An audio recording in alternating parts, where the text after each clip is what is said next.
It all began the day the world fell apart after humanity's greatest heroes were defeated by the invaders. Amid total ruin, only two warriors remained, gasping for breath. The holy swordsman Zenon Glorious desperately wondered if they really were the last survivor. The female mage Urith sadly confirmed that all their teammates had fallen in battle. She lamented that even their strongest allies stood no chance against the enemy's destructive power. Determined to keep fighting, Zenon asked Urith to focus on supporting him in the fight. The swordsman drew his massive weapon, clearly intent on going all out against the opponent. Zenon planned to deliver a single, precise strike. Urith warned that even everyone together couldn't beat it, but the warrior refused any thought of retreat now. The warrior then prepared his powerful sword technique, channeling fierce light energy into the blade. With focused eyes, he activated the final form of his fighting style, unleashing a horrifying, blazing golden aura. Seeing that enormous energy, Urith realized her companion truly had no intention of giving up. The swordsman leapt forward with his glowing blade,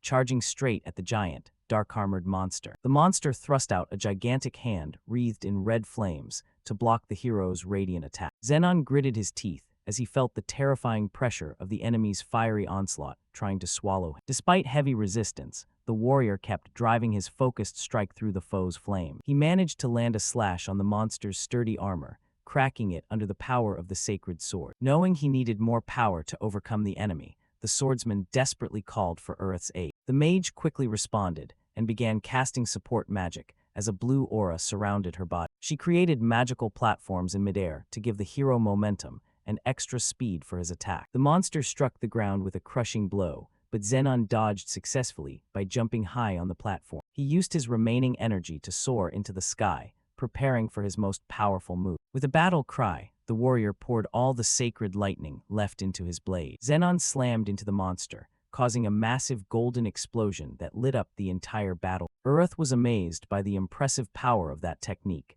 and believed they might actually have a chance. However, she panicked when she saw the monster still standing completely unscathed after the blow. Facing that absurd resilience, the swordsman refused to stop and tried to keep attacking the enemy. The extreme effort took its toll, and the last hero suffered severe injuries from the intense strain on his body. Worried, Urith shouted a warning that his body's structure wouldn't hold up if he kept pushing himself like that. Despite the warning, Zenon insisted on fighting and continued gathering every bit of energy he could muster. Seeing her friend's reckless determination, the mage donned the expression of someone about to make an extreme decision. She reached into her robe and took out a mysterious item she had been keeping hidden. The young woman summoned a prison of light that fully restrained Zenon, leaving him utterly bewildered. Urith explained that he was the last hope to save the world, so she wouldn't let him fall here. The warrior roared that if they didn't defeat the monster right now, everyone would be lost. She said she was entrusting everything to him because she was certain he could change this terrible fate. The female mage then revealed a gold pocket watch, a magical heirloom passed down through generations of her family. A giant red magic circle appeared above them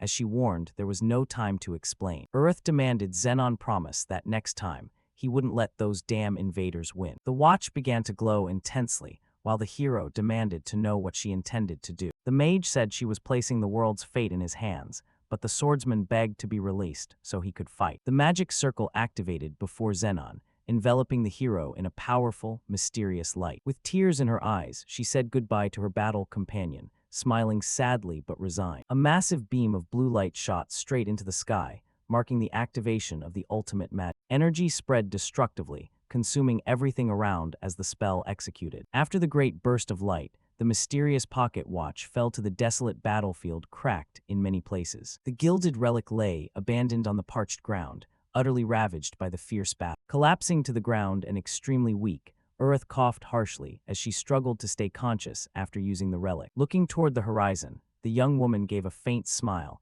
as she realized the teleportation magic had succeeded. It was the ancient mysterious watch, a legendary item capable of altering reality and causing reincarnation. Zenon's soul drifted through endless space as he heard his friend's final words of hope. Urith offered one last silent prayer, begging that he might change that world's chaotic reality. Falling to the ground severely wounded, the young mage prayed that her desperate wish for salvation would come true. Amid a colossal explosion, in her thoughts, she expressed a wish to win his heart in the next life. Cut to a mansion. The warrior awoke in panic, shouting his companion's name inside a magnificent palace by day.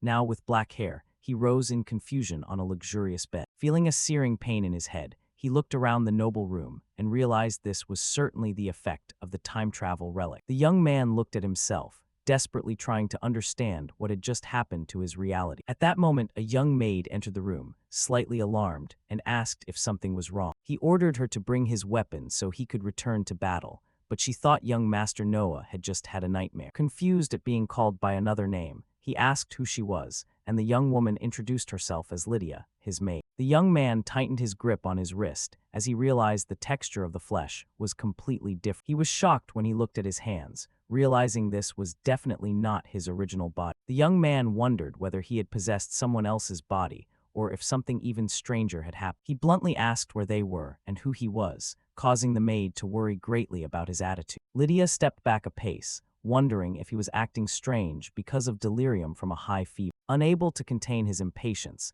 the young man grabbed her by the shoulders, demanding she answer his direct questions immediately. She revealed this was the Dasker mansion, and he was the fourth son of the family, called young Master Noah Dasker. When asked about the kingdom's calendar, she answered that it was currently the year 850. The warrior realized the relic had sent him 10 years into the past, before the apocalyptic invasion began. Worse, he had reincarnated straight into the fearsome Daskell family, sworn enemies of holy swordsmen like. At that moment, a knock announced the arrival of another, who introduced herself as Selena. Another maid entered holding a bowl and said she had brought medicine for the young master. She said Lord Scar had prepared the dose out of pure concern for the young master's frail health. The young man stared at the bowl of medicine, extreme suspicion burning in his deep purple eye. He analyzed the red liquid and began to suspect something very wrong in its composition. With a quick slap, he sent the bowl flying, shattering it on the floor and intimidating the two maids present. 3 house guards entered the room with serious expression. Noah snapped, asking who they were. The group's leader said they'd heard a suspicious noise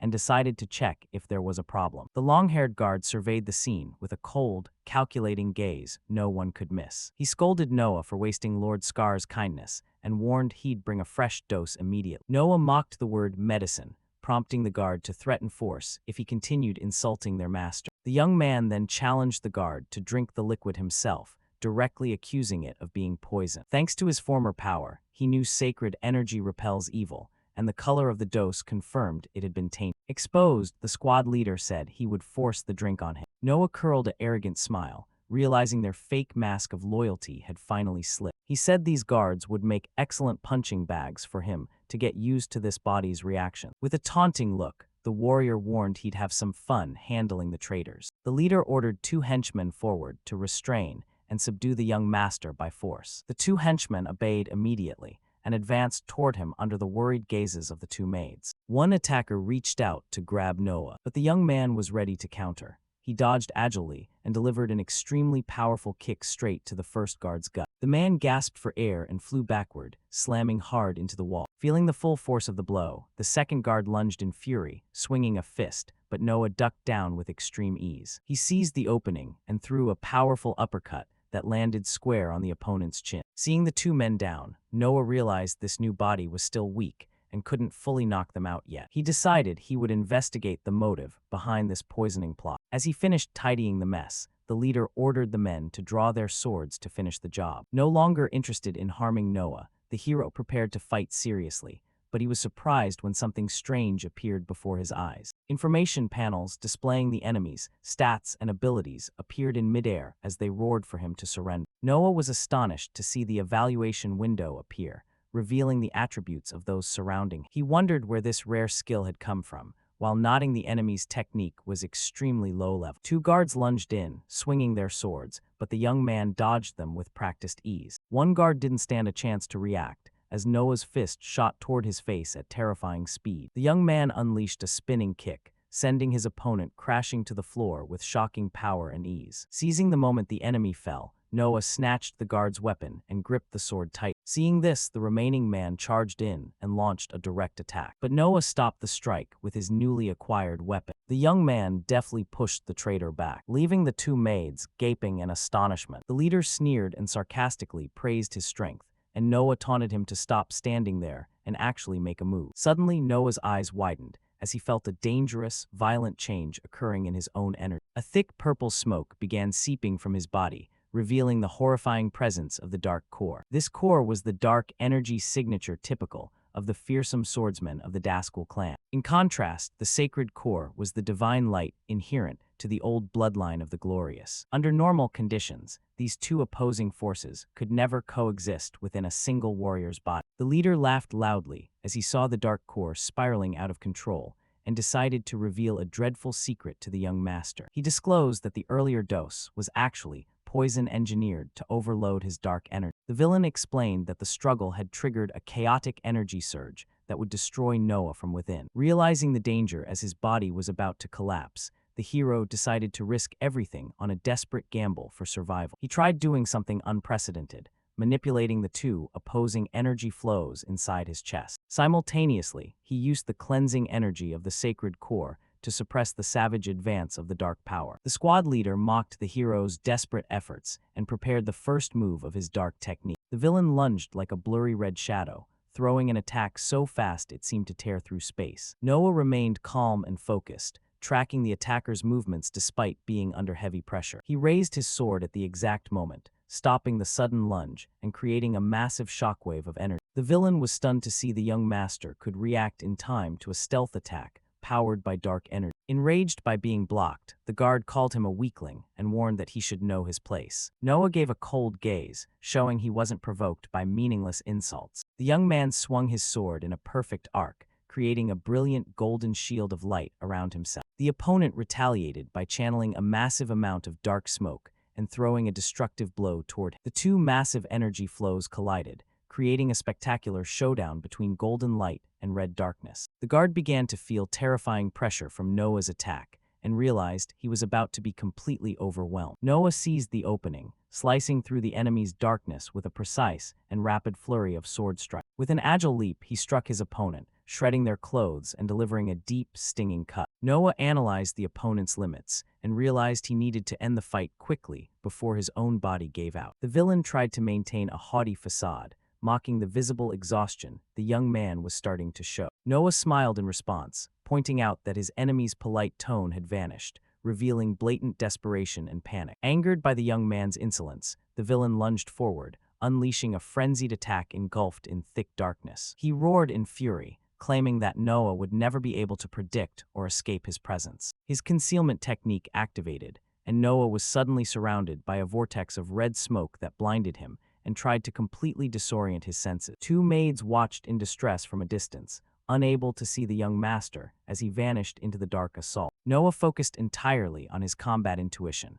letting his own aura glow brilliantly to pierce through the murky haze. The young man identified his opponent's blind spot and launched a precise strike right into the heart of the villain's hidden lung. A violent explosion erupted in the middle of the room, bringing the clash of blades to an incredibly powerful end. The soldier collapsed to the ground, heavily wounded, unable to comprehend how the young master had overcome his secret technique. Noah explained that even though he had hidden his physical form, his presence remained exposed because he relied too heavily on a simple trick. Completely shocked, the exhausted villain fell to the floor, struggling to understand the source of such overwhelming power. Noah gripped his sword firmly, calmly revealing that even he didn't fully understand the limits of this new hybrid power yet. He pondered how his old sacred core and the dark core had functioned together in perfect harmony. He realized his strength was now a seamless combination of the primal sacred core and the dark core within his new body. The young man mused that if he could master this unprecedented hybrid power, he would have the ability to save the world once again. With a faint smile on his lips, he silently thanked his departed friend Urith for giving him a new hope. The maids rushed over to the young man in a panic, checking to see if he was injured and if they needed to call for a doctor. Noah said he was fine, but his attention was caught by a small, winged black creature appearing at the bedroom window. It was a tiny courier dragon, holding an important, sealed letter in its mouth. Lydia took the letter and explained that this was an official summons directly from the current head of the house, Lord Victor. The maid handed the sealed letter to the young master, warning him that the family head wanted to confirm his participation in the succession struggle. Noah stared at the paper in deep thought, knowing he needed to gather intelligence on this war of succession to plan for the future. The hero decided to ask the two maids if they knew the details behind the terrible conflict between the heirs. Lydia immediately confirmed, saying that all the servants in the Daskell household knew the rules of the trial. She explained that this conflict was created to strengthen the bloodline and was essentially a hunt for power core. In this struggle, the siblings would fight each other, and the victor would earn the right to take the dark core of the defeated for themselves. Noah was horrified to realize that members of this clan had been destroying one another for generations to compete for leadership. The young maid anxiously asked if the young master was truly planning to risk his life by participating in such a cruel trial. Flashing a mysterious smile, the young man replied confidently that she would soon have her answer. He recalled that in his previous life, the glorious family had been loved by the people as a true symbol of divine justice. However, the Daskell house was the complete opposite, feared and hated for using the forbidden power of the Dark Core. Despite the mystery, everyone knew that the current patriarch, Victor Daskell, was considered the strongest swordsman in human history. Dressed in elegant formal attire, the young man made his way toward the main gate of the Great Hall. Determined to understand this place, he took a deep breath, focusing on observing with his own eyes the truth hidden behind this notorious criminal clan. The young man walked into the Great Hall with a majestic air, formally announcing his presence as Noah Daskell. He paced down the red carpet, observing his siblings, who were waiting, lined up in the center of the Great Hall. Noah moved with slow, elegant steps, carefully analyzing the stance of every member of his new clan. The eldest son of the bloodline was Damien Daskell, a warrior in heavy armor with an extremely serious expression. Beside him was Julia Daskell, the eldest daughter, with long silver hair and a cold, aloof demeanor. The second son was Cease Daskell, a messy-haired blonde youth who looked completely bored and indifferent. The second daughter was Eve Daskell, a raven-haired girl who maintained a quiet, composed attitude. Suddenly, Noah's gaze filled with rage when he saw the brother responsible for the plot to ruin his health. It was the third son, Skull Daskell, the red-haired man who had fed him the poison. Julia quietly noticed the change in Noah, and the young man confirmed he had finally discovered the cause of his illness. When asked, the young man stunned everyone by declaring he would put his full effort into swordsmanship training. Julia narrowed her eyes in suspicion, recognizing the drastic shift in her younger brother's attitude. Skull chimed in to mock him, laughing at the idea of training and advising Noah not to waste his time. Noah retorted that a coward who wouldn't dare face him directly should keep his mouth shut. Skull went mad at his brother's arrogant reply,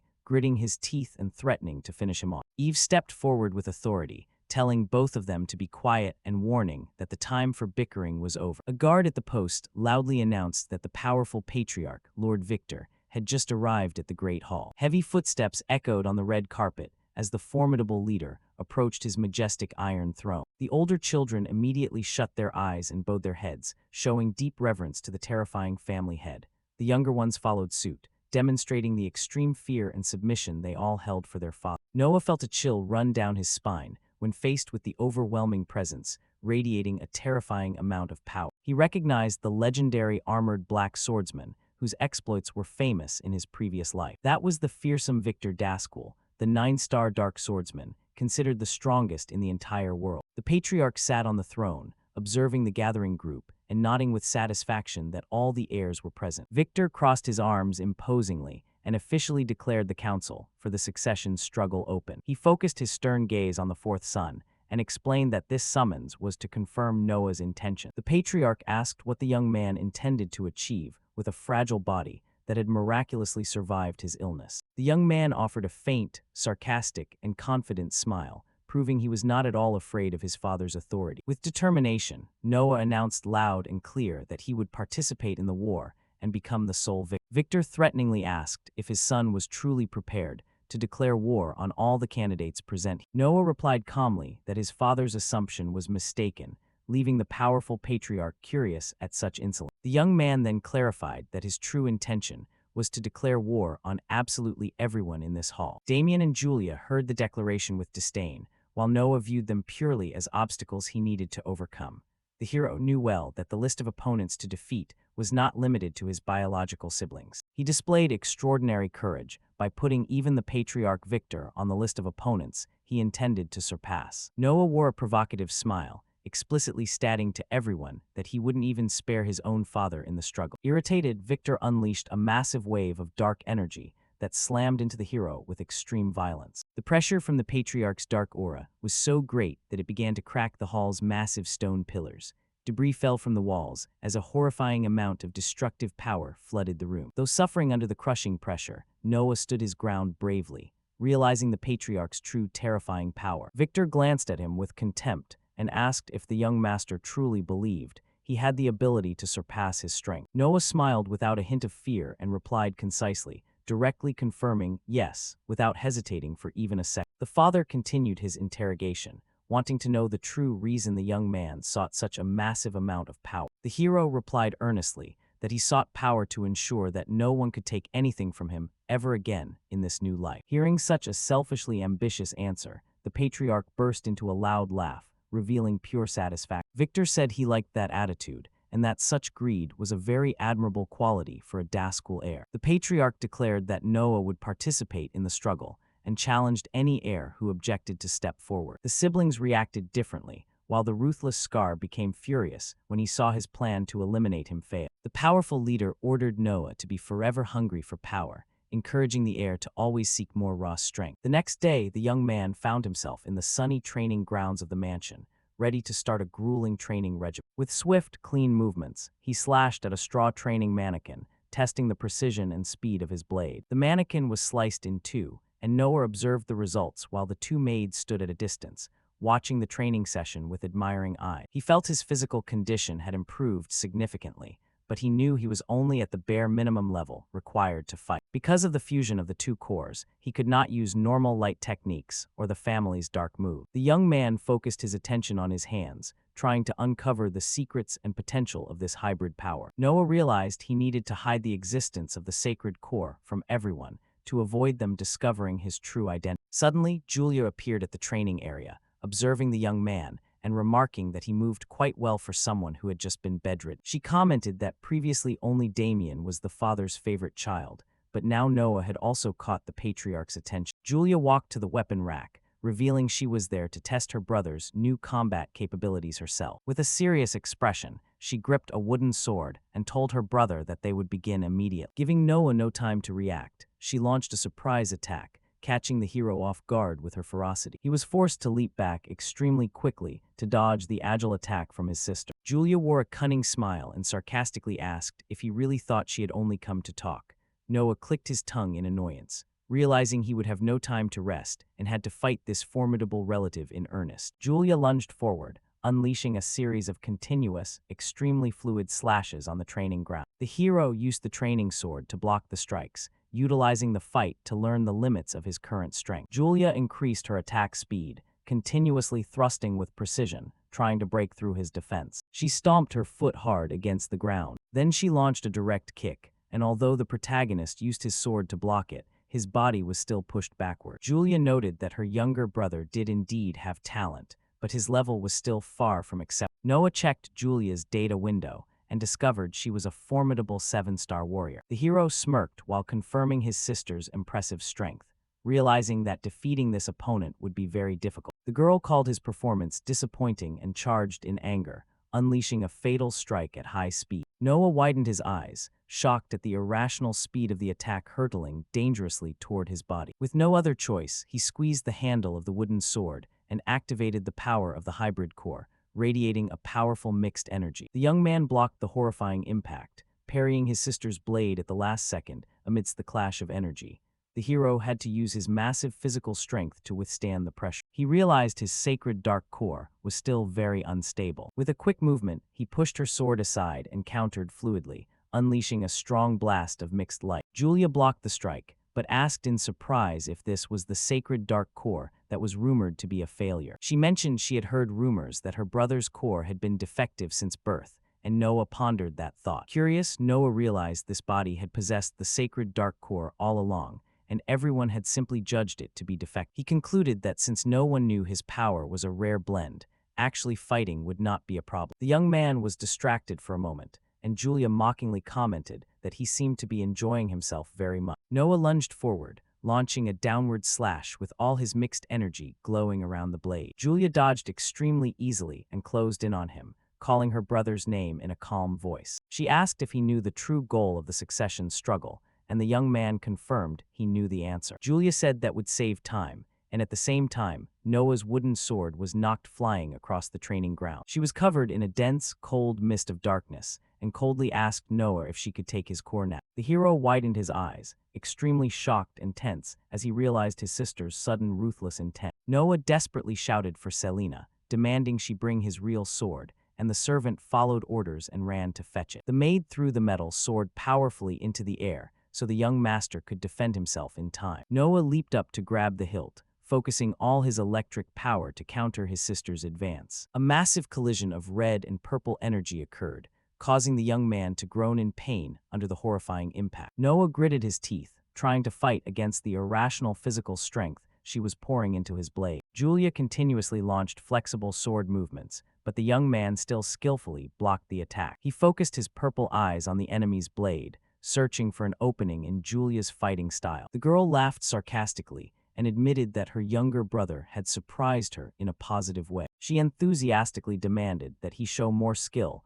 while continuing to pressure him with aggressive attacks. Julia stepped back, jumped backward, and challenged Noah to see if he could withstand her next special move. The girl prepared her stance, performing a special dark fighting stance called the Dance of the Dark Fire Sword. Noah realized the danger of that overwhelming attack and decided to use all his available energy to block. Julia lunged forward, unleashing a glowing red dark fire slash straight at the young man. The hero blocked the blow at the very last millisecond, creating a massive explosion with red and yellow sparks. The terrifying impact of the two swords generated a gust of wind that forced the maids to shield themselves from the flying dust. The girl noticed his defensive stance and provocatively asked if he intended to keep fighting with only one hand.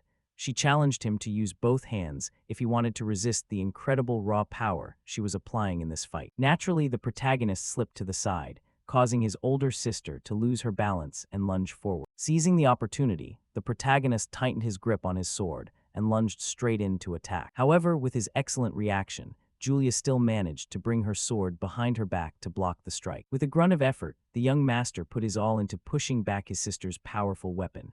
Noah wore a sarcastic smile, realizing he had finally forced his sister to use both hands to defend herself. Even though he had blocked it, the pressure of the strike still knocked Noah backward, making him slide at high speed along the ground. He gritted his teeth in anger, feeling the exhaustion and extreme pain from the violent exchange with his sister. The young man broke his momentum, cracking the stone tiles on the practice yard floor with his feet due to the force. Julia looked at him with an extremely serious expression in silence. Analyzing the current exhausted state of the youngest heir, Noah panted, realizing that using his full hybrid power was just barely enough to withstand that blow. The warrior worriedly noticed his hands shaking violently due to the energy overload. He inwardly lamented that this was the current physical limit that his unstable hybrid core could endure. Julia asked if he knew why members of the Daskell house didn't kill each other right from the start of the succession struggle. She explained that weak dark cores develop slowly, so no one pays attention to the heirs who are still weak. The girl said that harvesting a core before it reaches a good level is useless,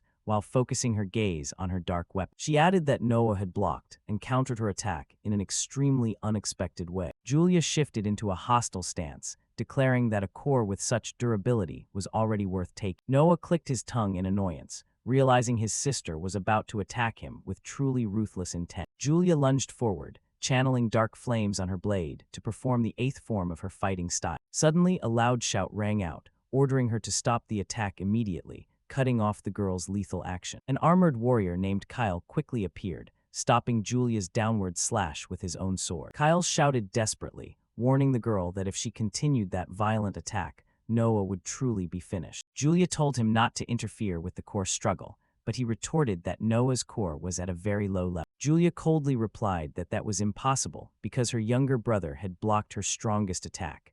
Noah stood right behind Kyle with an exhausted expression and gritted teeth, looking at the formidable opponent. Kyle explained he had investigated at the head of the house's request and confirmed that Noah's core had completely exhausted its power. He asked if a much stronger core shouldn't be able to endure longer before reaching such a basic limit. Noah was completely exhausted while trying to recover his strength after the intense confrontation with his sister. Realizing his condition, Julia sheathed her sword and admitted that perhaps she had been wrong about the young man's true strength. She specifically warned her younger brother that she still intended to take his core in the future. The girl challenged the young man to a real battle when he was stronger and his power had evolved. Noah wore a confident smile and told his sister that he would look forward to that real fight. As she left the practice yard, Julia began to think that there was something very strange about Noah's ability. She recalled the impact of their sword clash, knowing that such a blow absolutely could not be blocked by someone at such a low level. The girl concluded with suspicion that her younger brother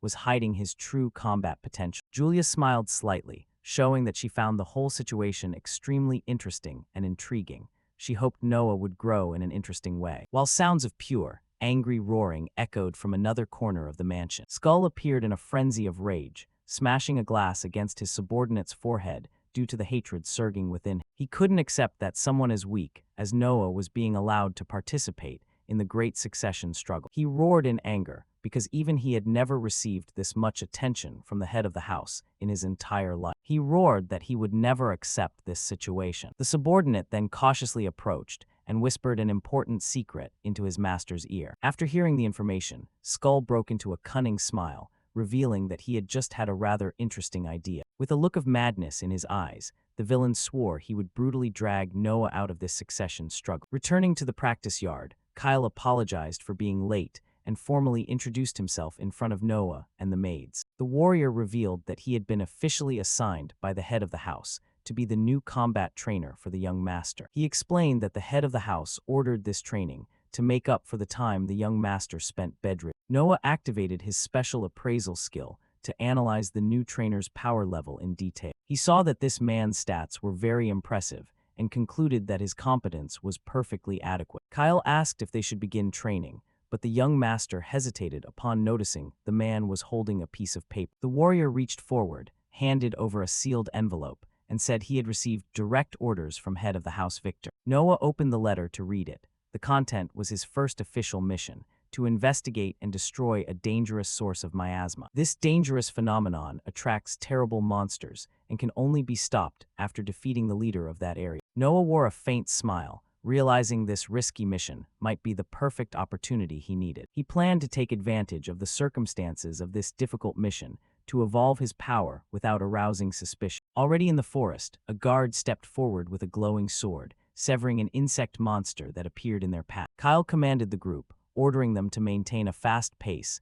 and exterminate every creature in this dense forest. The troops quickly cleared the area, while collecting valuable materials from the monster corpses lying on the ground. Some subordinates whispered mockingly, "Noah must be terrified because he's just a weak warrior." Kyle also secretly wondered why the head of the house was paying so much attention to someone with such a low rank. Suddenly, a shout of warning caught the attention of Noah and Kyle, both of whom looked in surprise toward the middle of the trees. They discovered a group of small children who had collapsed and were completely unconscious on the forest floor. Noah asked what should be done upon noticing the children seemed to be under the influence of the miasma in the area. Kyle replied that the mission was urgent. Furthermore, they would carry the children with them so as not to waste any more time. The warriors hoisted the children onto their shoulders and continued to advance rapidly toward the center of the dark forest. Bursts of purple energy cut through the air as the atmosphere here became increasingly thick and ominous. Giant tree roots grew covered in toxic mist, causing the group's vision to be seriously obstructed. Noah warned that the concentration of dark energy was rising sharply, and the monster leader was surely very close. Suddenly, the sharp claws of a giant creature lunged down from the treetop, violently breaking branches. Everyone panicked, realizing the sudden appearance of the giant beast known as the miasma scorpion. Kyle shouted desperately, ordering the soldiers to protect the children and take them to a safe place immediately. The trainer warned that the monster's shell was too hard, and they needed to plan tactically before attack. The beast's terrifying glowing stinger rose high in the air, preparing to launch a destructive strike toward the rescue team. Noah's eyes widened, and he shouted a desperate warning, telling everyone that a lethal attack was lunging straight at. The massive attack slammed into the ground with extreme violence, scattering the soldiers far away amidst the clouds of dust. A soldier was terrified by the irrational speed and frightening power of the monster's stinger. The group despaired, believing that Noah would easily be defeated because he only had 2 stars of power. The giant monster began to spray toxic gas and acid at everyone around. Noah remained calm and activated his hybrid aura, focusing all his energy into his blade. The hero lunged forward at high speed against the sharp claws of the giant scorpion without any fear. He delivered a precise slash, pushing back the monster's pincer attack in a brilliant shower of sparks. Kyle was impressed by his defensive ability, but warned that the monster's true danger lay in its lethal toxin. The scorpion fired bursts of thick, dark blue acid liquid straight at the young master. With acrobatic movements in the air, the hero skillfully dodged each corrosive shot. The beast attacked aggressively with its stinger, dripping a large amount of deadly toxin onto the ground. Noah used his mental power to prevent a direct collision from the stinger, lunging down at high speed. The young man focused his purple eyes on the creature and decided to go all out to end the battle quickly. He performed an overwhelming counterattack, knocking the opponent's stinger away with terrifying force. A soldier praised the young master's excellent swordsmanship, even though he knew the young man's core was supposed to be weak. Tension escalated as the group looked on in horror,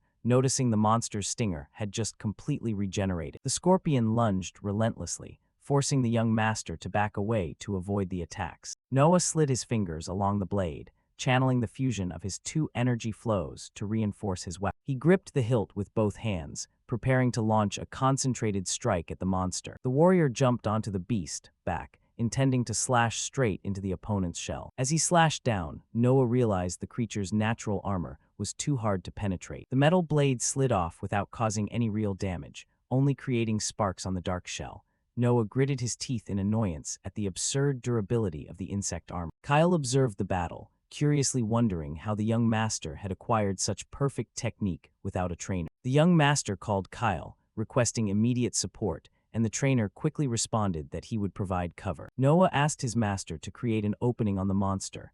Kyle accepted the order and ensured the action would be successful. The creature's terrifying stinger targeted the trainer, who prepared to receive the violent collision. Kyle shouted a war cry, gathering his strength to face the direct attack of the giant scorpion. With his heavy sword, the trainer blocked and temporarily restrained the opponent's fearsome stinger. Noah realized his master's excellent work and ran toward the beast's body with the items in his hand. The young man gained momentum and jumped nimbly onto the back of the opponent, which was revealing a weak point. He landed accurately on top of the enemy's armor, maintaining perfect balance. Noah pulled out the sharp fangs of a poisonous spider that he had secretly collected earlier. He put his full physical strength into stabbing the acid fangs deep into the monster's armor. The fangs pierced through the hard shell, creating deep, smoking cracks. The scorpion roared in pain as the concentrated spider venom began to take a destructive effect. Seizing the opportunity, the protagonist jumped off the scorpion's back, and then the giant body of the scorpion collapsed to the ground. Kyle asked if those were the fangs of the monsters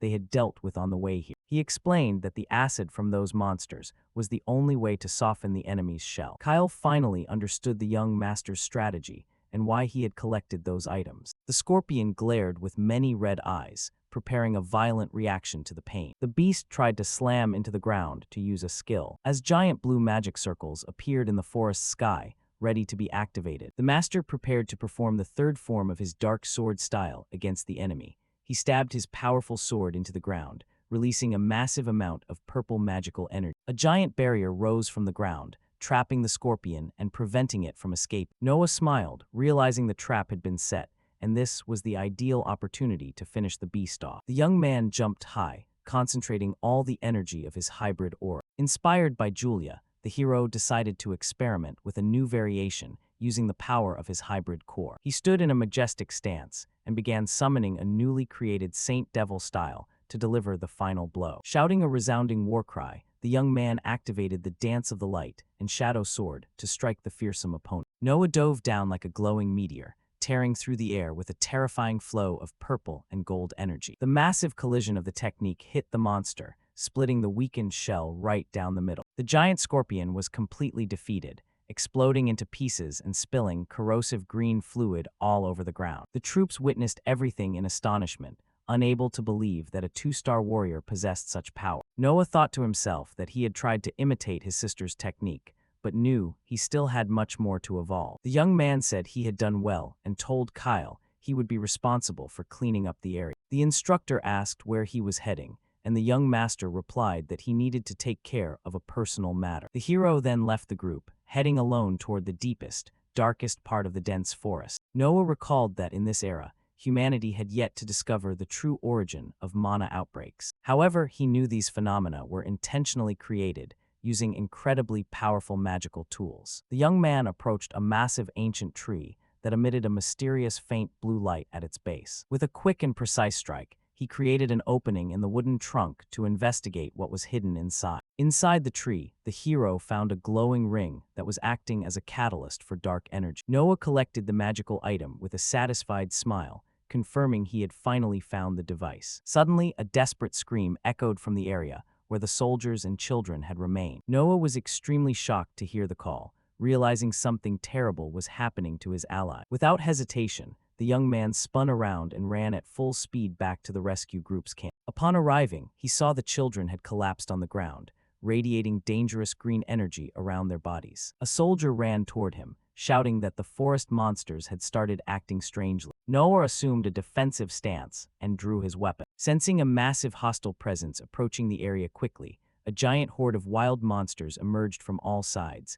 completely surrounding the clan's warrior. The insects charged fiercely, forcing the group to fight defensively as they tried to protect the injured. The young master unleashed his purple-gold combat aura, preparing to block the first wave of the attack. Kyle appeared just in time, unleashing a powerful strike to support Noah's vulnerable position. The instructor halted the beast's advance. As the soldiers cheered in relief at being saved, Noah sternly ordered them to keep holding their ground so he would have time to assess the situation. He focused his attention on the mysterious necklace worn around the neck of one of the unconscious children lying on the ground. Noah realized this item was siphoning off the victim's magical energy, a cruel method that had destroyed his clan in the past. Kyle warned that the horde of monsters was too numerous and they couldn't hold out much longer. The hero decided to use his hybrid core to interfere with the flow of the item and track down the person controlling the magic. He touched the mysterious necklace, causing his powerful spiritual energy to begin resonating with the object's mana. Noah closed his eyes and focused entirely on locating the source of the power vibration, commanding the monster. He identified the location of a masked attacker with red eyes, who was hiding in the shadows and gloating silently. Having found him, the young man told his allies he would be leaving for a moment and ordered everyone to protect the children at all costs. Noah bolted like lightning through the battlefield, slicing through wolves and goblins trying to block his path. He ran deep into the dense forest. Following the flow of magical energy from the controller, the hero moved at incredible speed. He looked like a blurred streak of light, gliding through the dark scenery of the forest. Noah stopped in the middle of a clearing and loudly demanded that the hidden enemy reveal himself immediately. Suddenly, the masked figure jumped down from the treetops, swinging his sword in an ambush. He jumped to the side, dodging the attack as both warriors retreated, maintaining their defensive stances while the intruder looked at Noah suspiciously. The villain was surprised that Noah could sense his presence and acknowledged that he was indeed the legitimate heir. Noah demanded to know who had ordered this ambush, but the masked man refused to answer. The young hero flashed a provocative smile and insisted that he would force his opponent to say everything he knew anyway. They lunged at each other, exchanging lightning-fast sword strikes in a high-speed clash. The attacker was astonished by Noah's overwhelming power and wondered if it stemmed from a dark core. Noah sarcastically replied that even he didn't fully understand how his power worked yet. The hero took his stance, radiating a hybrid aura, while the attacker tried to analyze Noah's mysterious ability. The aggressor channeled energy into his sword and decided to activate the second form of the dark style. The villain used a flying blade technique, creating multiple dark energy blades around himself. He commanded the red projectiles, throwing them at high speed to corner and strike the hero. Noah remained calm and skillfully dodged the magical blades, grazing his body with agile swordplay. The young man expertly parried the remaining strikes aimed at his chest. Noah felt the impact and decided to activate his appraisal skill to expose his opponent's true identity. He discovered the enemy was named Darius, who possessed a 5-star core, but the attacker mocked him for backing away. The hero realized the villain's swordsmanship was weak and realized he only needed to get close to end the fight. Noah lunged forward, running aggressively straight toward Darius, dodging each burst of dark energy. He skillfully dodged another flank attack, continuing to close the distance to the aggressor. With steady and agile footwork, the young man gained momentum on the grass, accelerating his fatal charge even further into the gap. Noah leaped over his opponent skillfully, easily bypassing the entire defensive line the villain had established. Midair, he held his glowing sword aloft, preparing a direct strike at his enemy's unprotected neck. Their blades collided powerfully, creating a terrifying mental pressure between the two warriors. The attacker laughed behind his mask, thinking the young man was a fool for using such an obvious and predictable attack. The villain whipped the air with waves of dark power, trying to keep Noah at a distance with magical tentacles. Noah focused and assumed a special stance to activate the first move of the Holy Demon style. He accumulated hybrid power, preparing a surprise attack with speed far beyond the ordinary. The warrior executed the light shadow shift, lunging forward like an untraceable purple streak. Darius panicked, recognizing the legendary technique, and tried to defend against the sudden lunge, but it was too late. He turned in terror, trying to raise his metal sword, but realized the young man's speed was irrational, as he had already appeared right behind his opponent. Noah whispered, "You're too slow," and delivered a heavy strike to his back. The villain groaned in pain and staggered from the serious wound he had just sustained in his chest. He dropped his sword onto the grass and collapsed to his knees, utterly defeated and heavily wounded after the failure. Darius furiously asked how such a weak, cast-off member of the Daskor house could know that legendary move. Noah pondered that his hybrid core allowed him to perfectly copy the secret techniques of both clans. He knew that mere imitation was not enough, and that the true potential of this hybrid power would only come with time. The young man understood that once he fully mastered this hybrid power, he would become the strongest warrior in the world. Noah pointed his blade at the villain's neck and demanded to know who had ordered the entire ambush. Darius replied with hatred, telling the young man not to be so quick to declare victory because the battle was not over yet. Without hesitation, the attacker pulled out a mysterious vial and quickly drank the strange, green liquid of power. Noah watched the scene suspiciously, noticing that the aggressor's spiritual energy was beginning to change. Darius's body began to swell monstrously, cracking the ground as he shrieked in pain. The young man leaped back, stunned by the violent mutation and transformation of the enemy's body. The attacker's face distorted, taking on a monstrous appearance with sharp fangs and a cruel gaze. Darius turned into a giant demon, roaring in fury and unleashing a crushing wave of dark power. Noah witnessed the mutation process in horror, realizing his opponent had sacrificed his humanity in exchange for power. The terrifying monster lunged like lightning, unleashing a destructive punch that shook the forest floor completely. The young master was forced to use all his hybrid power to raise his sword and block the beast's lunge. The collision created a massive shockwave that sent debris flying and destroyed a portion of the surrounding vegetation. Noah noticed with concern that his weapon would not hold up if he continued to block the beast's strikes. The monster Darius laughed loudly and challenged the young man to prove how much longer he could endure those fatal blows. He attacked from above, using crushing claws and fists, trying to tear the young master apart at all costs. A deadly beam of red light emitted from the mutant monster's eyes, signaling it was about to use even more power. The giant claws tore through the air with destructive red rays, trying to corner and destroy the young man. Noah dodged the destructive blow by a hair's breadth, feeling the horrifying wind created by the enemy's attack. The giant demon Darius lunged with both fists raised, preparing to crush the young man. Noah leaped high into the air, escaping by a hair's breadth before the monster's hand struck the ground with horrifying force. Midair and upside down, the hero focused on the limits of his power. As he prepared to counterattack, he performed a perfect acrobatic move and landed in a defensive stance. Keeping his sword ready to block the next advance, Noah realized he couldn't just dodge forever, and decided to use a magical item to create an opening. With determination, the young master gripped his sword handle, preparing to activate his trump card. Darius laughed loudly, mocking the hero's assumed weakness and lunging from above to crush him completely. The monster loudly proclaimed it would end the battle at this very moment, as it aggressively lunged straight at the young man. The giant monster hand plunged downward at high speed, about to crush Noah's body. In the final fraction of a second, the absolute repulsion ring the hero had found began to shine brilliant. A powerful pink hexagonal shield appeared, blocking the mutant monster's giant fist head-on. The magical barrier generated a horrifying repulsive shockwave,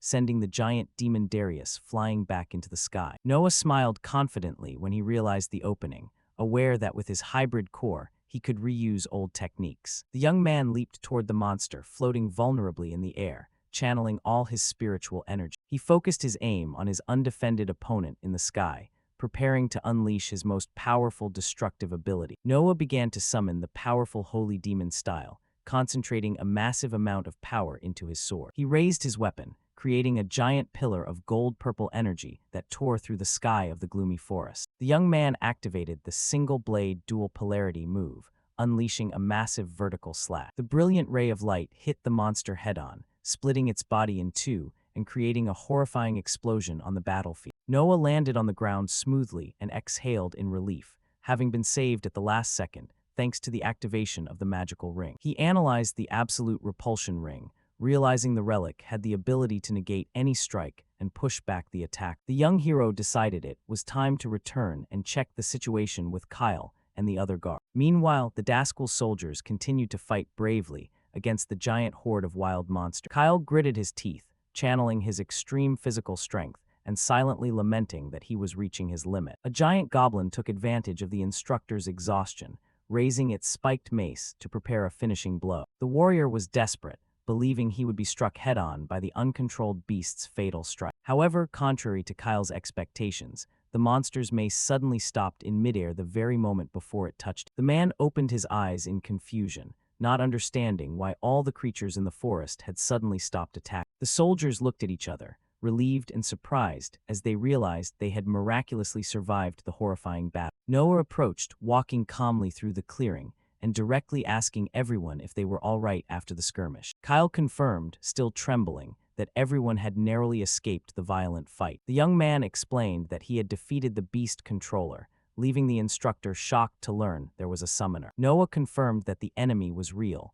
but said he still needed to find out who had hired the mercenary for the ambush. The soldiers observed the children still unconscious on the ground, but now they were safe from the danger of the miasma fog. The young master became pensive, knowing he needed to act quickly to expose the true culprit behind everything. Returning to the magnificent main mansion of the Daskal clan, the hero decided he would start his own secret investigation. Noah was furious, thinking that innocent children had nearly died because of him, and vowed to catch the mastermind behind the attack. He remembered that young Eve Daskal was acting as the clan's main informant, and that she might know something important. The young man focused his determined gaze, knowing he needed to find a solid clue before his next move. As he tried to enter the restricted wing of the palace, Noah was suddenly ordered to stop by a firm voice. The blonde brother sees Daskal appeared to block his path and sternly warned that he had no right to enter there. The two brothers stared at each other in the outer courtyard, creating an extremely tense atmosphere between the clan's heir. He recalled the information that the maid Lydia had revealed,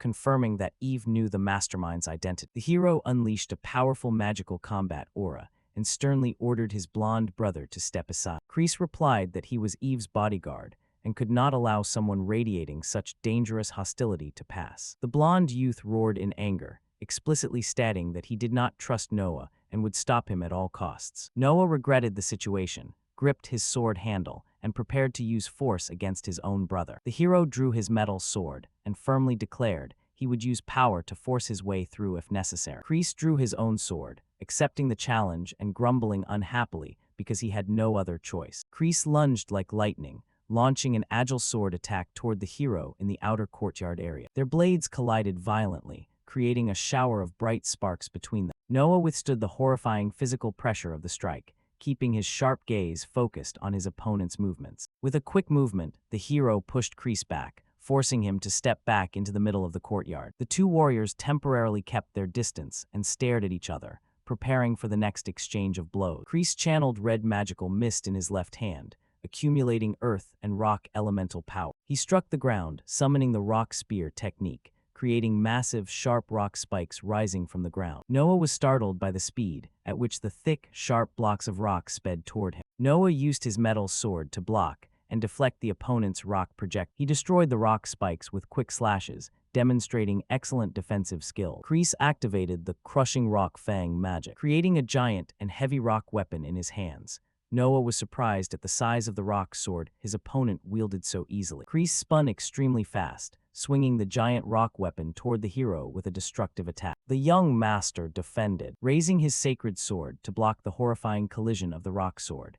They began a series of continuous, frenzied attacks, shaking the entire courtyard with the power of their blows. The blonde youth maintained a cold gaze, demonstrating absolute focus on his complex combat strategy. Kreese executed rapid spins and slashes, forcing Noah to continuously step back to avoid being hit head-on. Noah realized the opponent had a complex attack pattern and decided to use his appraisal skill to analyze the enemy. The data window showed that Kreese Daskal possessed terrifying attributes with an 8-star rank. The young man noticed that his core was weaker, but his opponent compensated by combining magic with swordsmanship. Noah decided to confront him head-on and activated the Saint Devil style to utilize his full mystical power. He gathered his strength and began the Dance of the Light and Shadow Sword, radiating a brilliant golden-purple light. A massive explosion of mixed energy spread across the open space, pushing Kreese backward with immense power. The opponent was stunned as he felt the fearsome power radiating directly from the young man's demonic core. Kreese slid backward due to the gust of wind generated by the clash of the magical technique. Showing surprise at the power, he quickly regained his composure and prepared the Shadow Lightning style to unleash his fastest attack. The blonde-haired young man lunged forward with the instantaneous movement of black lightning, creating dark sparks around his blade. Noah recognized this style, recalling its utility in combat from what he had learned during his training. He remembered that his trainer, Kyle, had taught him the key characteristics of the clan's technique. The hero prepared himself, knowing that his opponent's attack focused on extreme speed. As Kreese noticed his knowledge, the blonde young man smiled slightly and warned that knowing theory is very different from facing an actual attack on the battle. Without hesitation, Noah challenged his opponent to attack him with full speed. Kreese swung his sword, firing a chain of red and black lightning. The entire courtyard was covered by a storm of electric slashes, completely obscuring Noah's vision. Noah channeled immense physical strength, trying to keep up with his opponent's hyperfast movements. Letting out a resounding shout,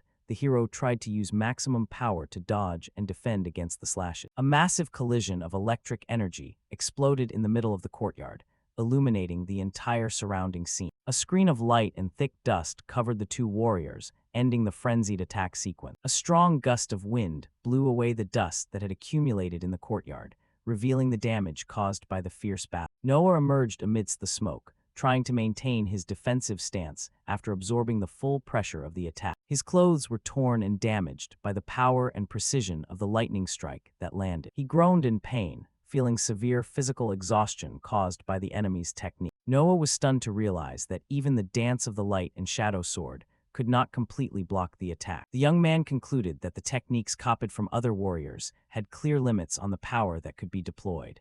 He understood that he urgently needed to develop original techniques of his own using his hybrid core. Suddenly, a firm voice ordered the fighting to stop immediately, interrupting the skirmish in the courtyard. A young Eve Daskal appeared at her doorway, observing the two warriors with a serious and calm gaze. She decided to invite them into her luxurious living room to clearly understand the true motives behind the entire confrontation. After settling on the sofa, the girl directly asked for the real reason why the two were fighting. Kreese explained that he acted to protect her because Noah had arrived with clear and strong hostile intent. Noah curiously asked why someone as important as his sister in the Daskal clan needed a bodyguard. Eve calmly replied that she was not good at physical combat and preferred to stay away from fights. Kreese asked the reason for Noah's visit and reminded him that his genius did not participate in the struggle for the throne. The girl quickly guessed that her younger brother wanted to find out who was behind the assassins sent to attack. The young man was quite surprised and asked how she could have guessed so quickly. Eve smiled mysteriously and said that there were very few things in this world that she did not know. She said she would love to help her dear younger brother, but insisted that this information had a very high price. Noah quickly realized this was a negotiation and asked directly what she wanted in exchange. The girl asked if he knew about the legendary Endless Library, which made the young master curious. That place is a giant maze of unknown scale, containing secrets never before revealed. Many adventurers have established a city nearby, but exploring the deeper floors is extremely dangerous. Eve requested that Noah bring her a specific relic from there, known as the Book of the Abyss. Noah recalled that this book had revolutionized the magical theory he knew in his previous life. He remembered that this knowledge had saved countless lives during the terrifying war against the invaders. The hero thought that obtaining this relic earlier than expected could be the key to changing the tragic future. Noah accepted the offer without hesitation and assured her he would bring the mysterious book back for his sister. The two heirs sealed the deal with a firm handshake, officially establishing a cooperative relationship from this moment on. A moment later, a luxurious horse-drawn carriage sped toward the destination of their new mission. Noah was accompanied by two maids who looked quite excited about the long journey. They finally arrived at Grandio Arcanum, the city containing the majestic library tower. The young man stepped out of the carriage and began walking on the bustling cobblestone streets of this new place. Noah knew that the interior of the maze was so complex that he would need an experienced guide to avoid getting lost. He observed the crowd around him, focusing on searching for someone knowledgeable about this place. The young master walked through narrow alleys, attracting the attention of some suspicious locals. The ancient and majestic architecture of the city stood out, showing the immense historical importance of the area. Meanwhile, at the main mansion, Eve leisurely relaxed on the sofa while drinking a cup of tea. The family butler opened the door, announcing the arrival of another important guest for the young lady. Another heir of the clan entered the room with slow footsteps, maintaining an extremely confident and strategic posture. The newcomer wore a smile on his lips, revealing that he had come to ask some questions about Noah. Eve observed her brother with a calm, expressionless gaze, waiting to see what his next move would be. They sat down on the sofa in the living room, beginning a silent, tense clan dialogue. The girl commented with disdain that receiving a visit from him in her private area was extremely rare. Skull admitted he had come with the intention of asking for a favor and borrowing his sister's knowledge. He noticed the absence of the bodyguard, and she revealed that Kreese had gone on an urgent mission assigned by the head of the house. Skull smiled sinisterly when he realized his sister was completely unprotected at this moment. Without concern, Eve took a sip of tea and asserted that her other bodyguards could handle things well. The young man praised her calmness and directly asked what she knew about Noah's recent action. He said he wanted to discover the source of the power Noah had displayed when he was on par with Julia. Skull confessed that he was obsessed with unraveling the secret behind his younger brother's sudden evolution of power. The villain added that Noah had even defeated the assassins sent to attack him,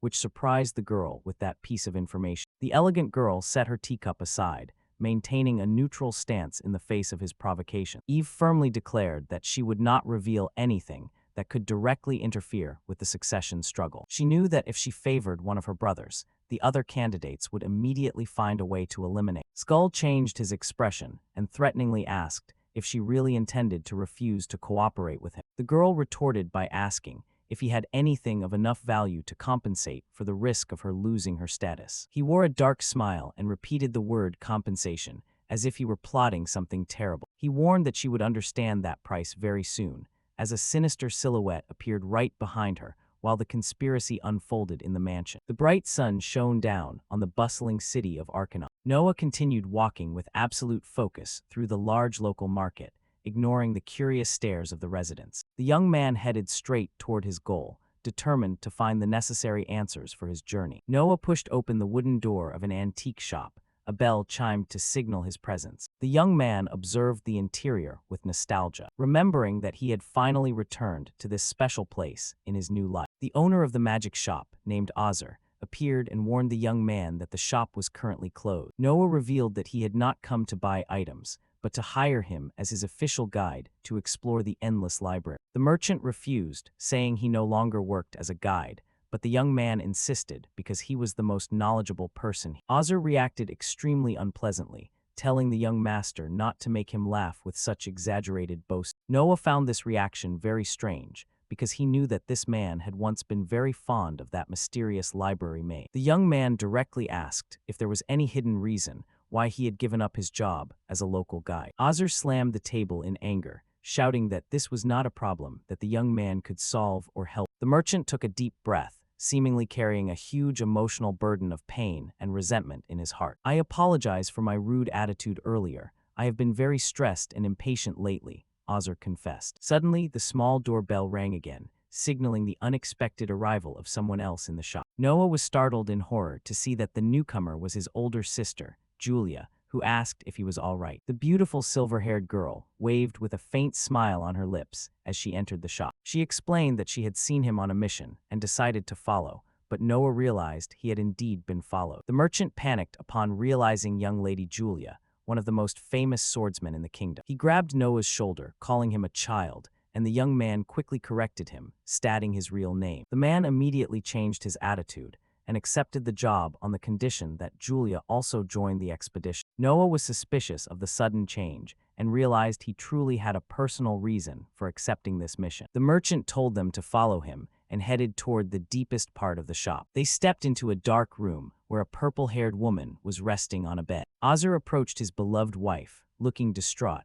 and began to tell the story of the terrible event that happened a month ago. He revealed that she was cursed after being attacked by a giant monster clad in red armor inside the maze. The man explained that the monster's curse caused the victim to sleep deeply until they took their final breath. Noah deduced that the best solution was to defeat the monster, but the guide lamented that all adventurers had failed. Ozzer fell to his knees, begging Julia to use her extraordinary power to go down into the maze and save his wife. Julia agreed to help on the condition that Noah also actively participate in the fight against the terrible monster. She placed her hand on her younger brother's shoulder, explaining that she wanted to see his fighting style in the maze with her own eyes. The young man immediately realized his sister was still suspicious of the true origin of his new combat ability. With no other way out, Noah accepted the condition and told the merchant that they were ready to start the mysterious rescue journey. The man was overjoyed, looking very confident and determined, assuring them he would do his best to guide them safely. The trio gathered in front of the giant library tower,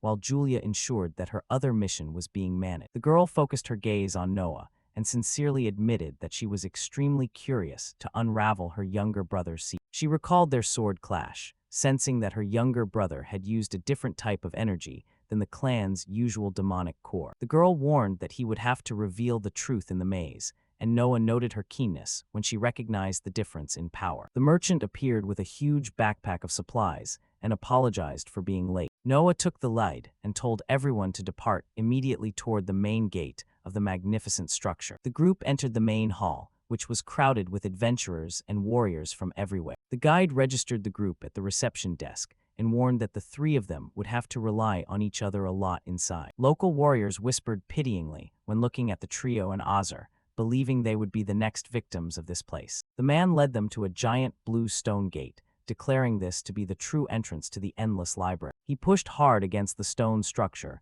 with significant physical effort to begin the dangerous expedition. The gate opened, revealing a powerful and mysterious blue energy flow radiating from within the maze. The trio stepped through the mysterious passage under the guidance of the guide, who remained vigilant against any sign of danger. The young man observed the vastness of this place with its giant bookshelves, confirming the truly immense scale of the location. Julia smiled in amazement, commenting that she now fully understood why it was necessary to rely on such an experienced guide. The majestic architecture, filled with floating staircases and complex passageways, seemed to form an endless maze. Noah walked calmly, but suddenly his eyes widened because he saw something completely shocking on the tower wall. He stumbled upon an ancient painting depicting the hero of light facing the terrifying invasion of red monsters. The young man was stunned to conclude that there were hidden secrets in this maze, directly related to the future of the world. Noah analyzed the mural, focusing on finding any hidden clues that could help him defeat the invaders in the future. Julia wore a confident smile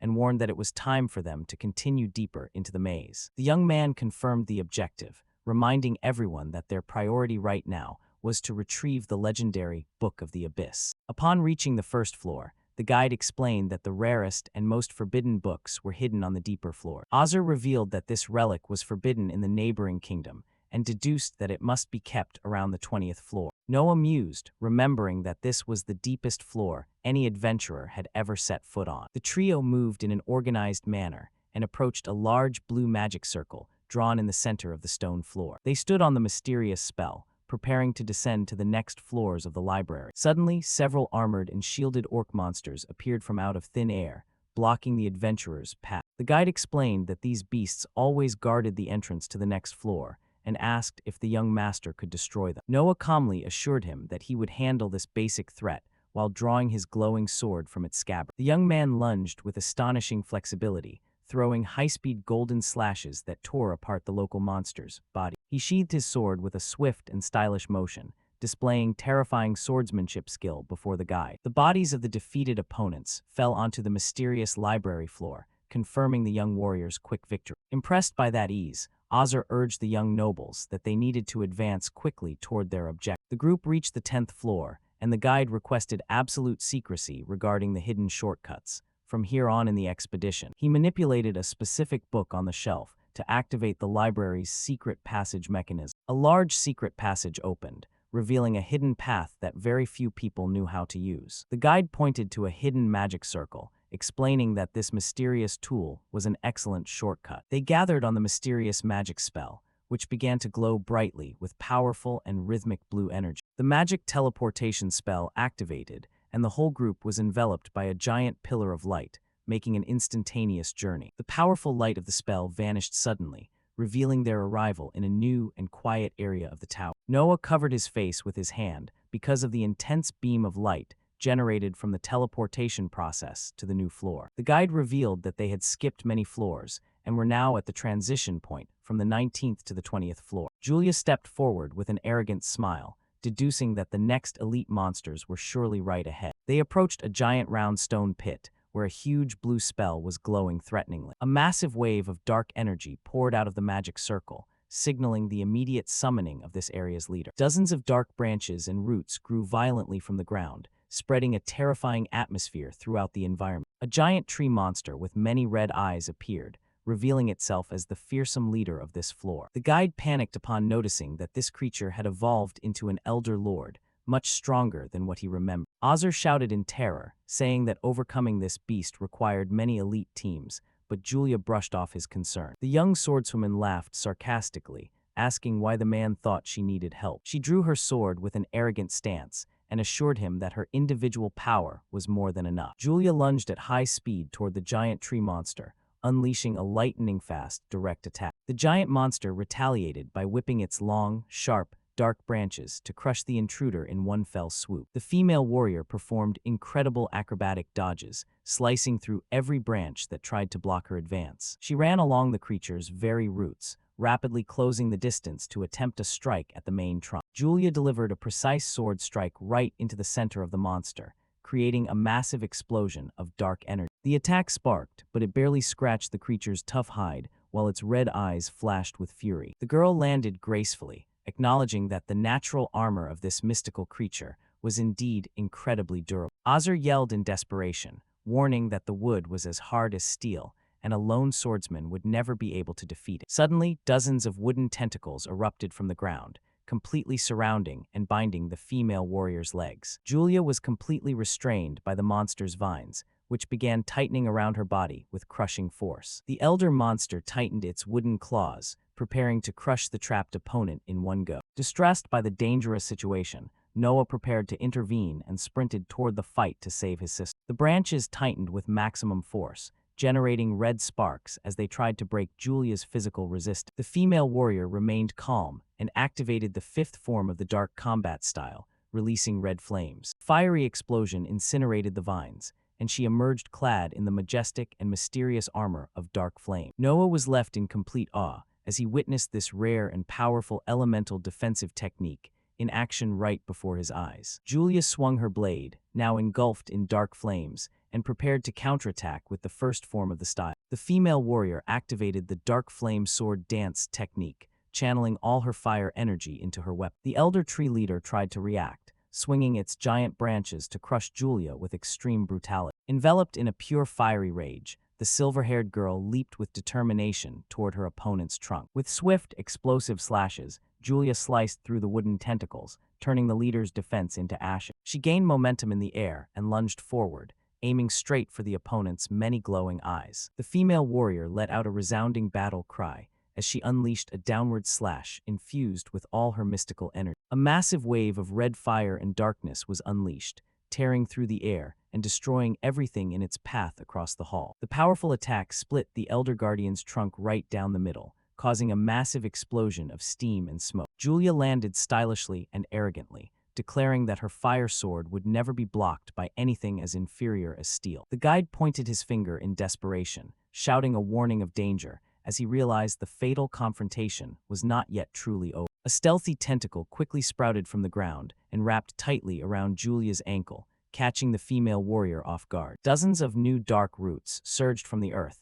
and began to completely envelop her body. Julia realized that the plant monster regenerated very quickly unless it was completely burned away in one go. She was dragged by the roots and eventually completely trapped inside a dark vine cocoon in the center of the hall. Noah clicked his tongue in worry when he heard his sister summon the third form of her special technique. Inside the wooden cocoon, the young man sensed an impending disaster and gripped the guide's hand to pull him out of the danger zone. He ran at maximum speed, desperately dragging Ozzer and shouting for him to run before the explosion occurred. Inside the wooden cocoon, Julia's eyes glowed bright red, signaling the release of her trump card. A giant fiery explosion occurred, destroying the cocoon and spreading a horrifying heatwave throughout the area. Thick red smoke covered the hall while Noah and Ozzer ran at full speed to escape the impact of the attack. A shockwave of fire swept through the entire corridor, sending the two adventurers crashing to the floor of the mysterious labyrinth. Noah stood up coughing and deduced that his sister's intention was indeed to burn everything to prevent the monster from recovering. Amidst the ashes and red mist, Julia appeared, standing victoriously after having completely wiped out the leader's existence. She walked calmly toward her companions and asked if they should continue looking for the book. The guide witnessed the scene in complete disbelief and was severely shocked, unable to imagine she had single-handedly destroyed that beast. Noah pondered, remembering that the dark flame style was the strongest in terms of offensive power. He recalled that this technique drained energy extremely quickly, but acknowledged its power was the greatest in the world. The trio finally reached the 20th floor, entering a new great hall filled with giant bookshelves containing ancient books. Noah focused his attention on the wooden bookcases and suddenly widened his eyes when he spotted a very familiar work. The young man picked up the book in excitement and cheered, having finally found the Book of Nothingness. With their goal achieved, Julia warned that now they needed to find the mysterious monster that had cursed the guide's wife. Noah asked about the location, and Ozzer explained that this particular opponent often hunted freely on this floor. A metallic sound rang out suddenly in the silence of the corridor, causing the three adventurers to immediately go on maximum alert. A book fell onto a small tea table, revealing on its page a drawing of a powerful warrior. The young man picked up the mysterious book with suspicion,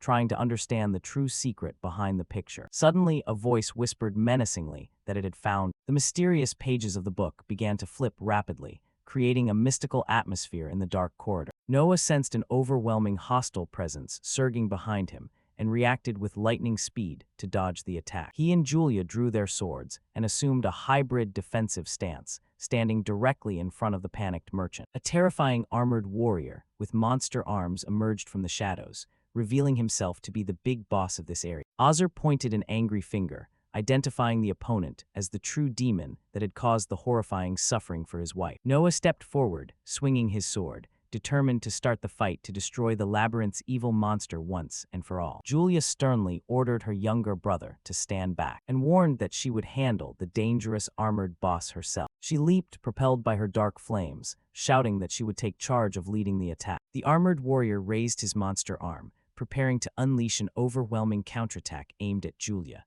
Both weapons collided violently, creating waves of red fire that illuminated the bookshelves in the Great Hall. Julia channeled horrifying physical strength to try and contain the direct collision, but still felt her opponent's irrational power. A giant shockwave sent the adventurers backward, demonstrating the horrifying destructive power of this elite enemy. The female warrior landed, sliding along the floor, and smashed into several bookshelves. Impressed by her opponent's irrational physical power, she knelt with difficulty, coughing from the heavy impact, and worriedly concluded that a prolonged battle here would be extremely devastating for them. Julia dodged the danger, leaping at high speed through the great hall's massive bookshelf. The female warrior ran acrobatically along the wall, accumulating red flames on her metal sword. She lunged from above toward the gray armored opponent, unleashing an extremely powerful vertical slash. The direct collision created a massive red energy impact, causing the entire structure of the mysterious library to shake. Dust flew everywhere due to the pressure, while Noah and the guide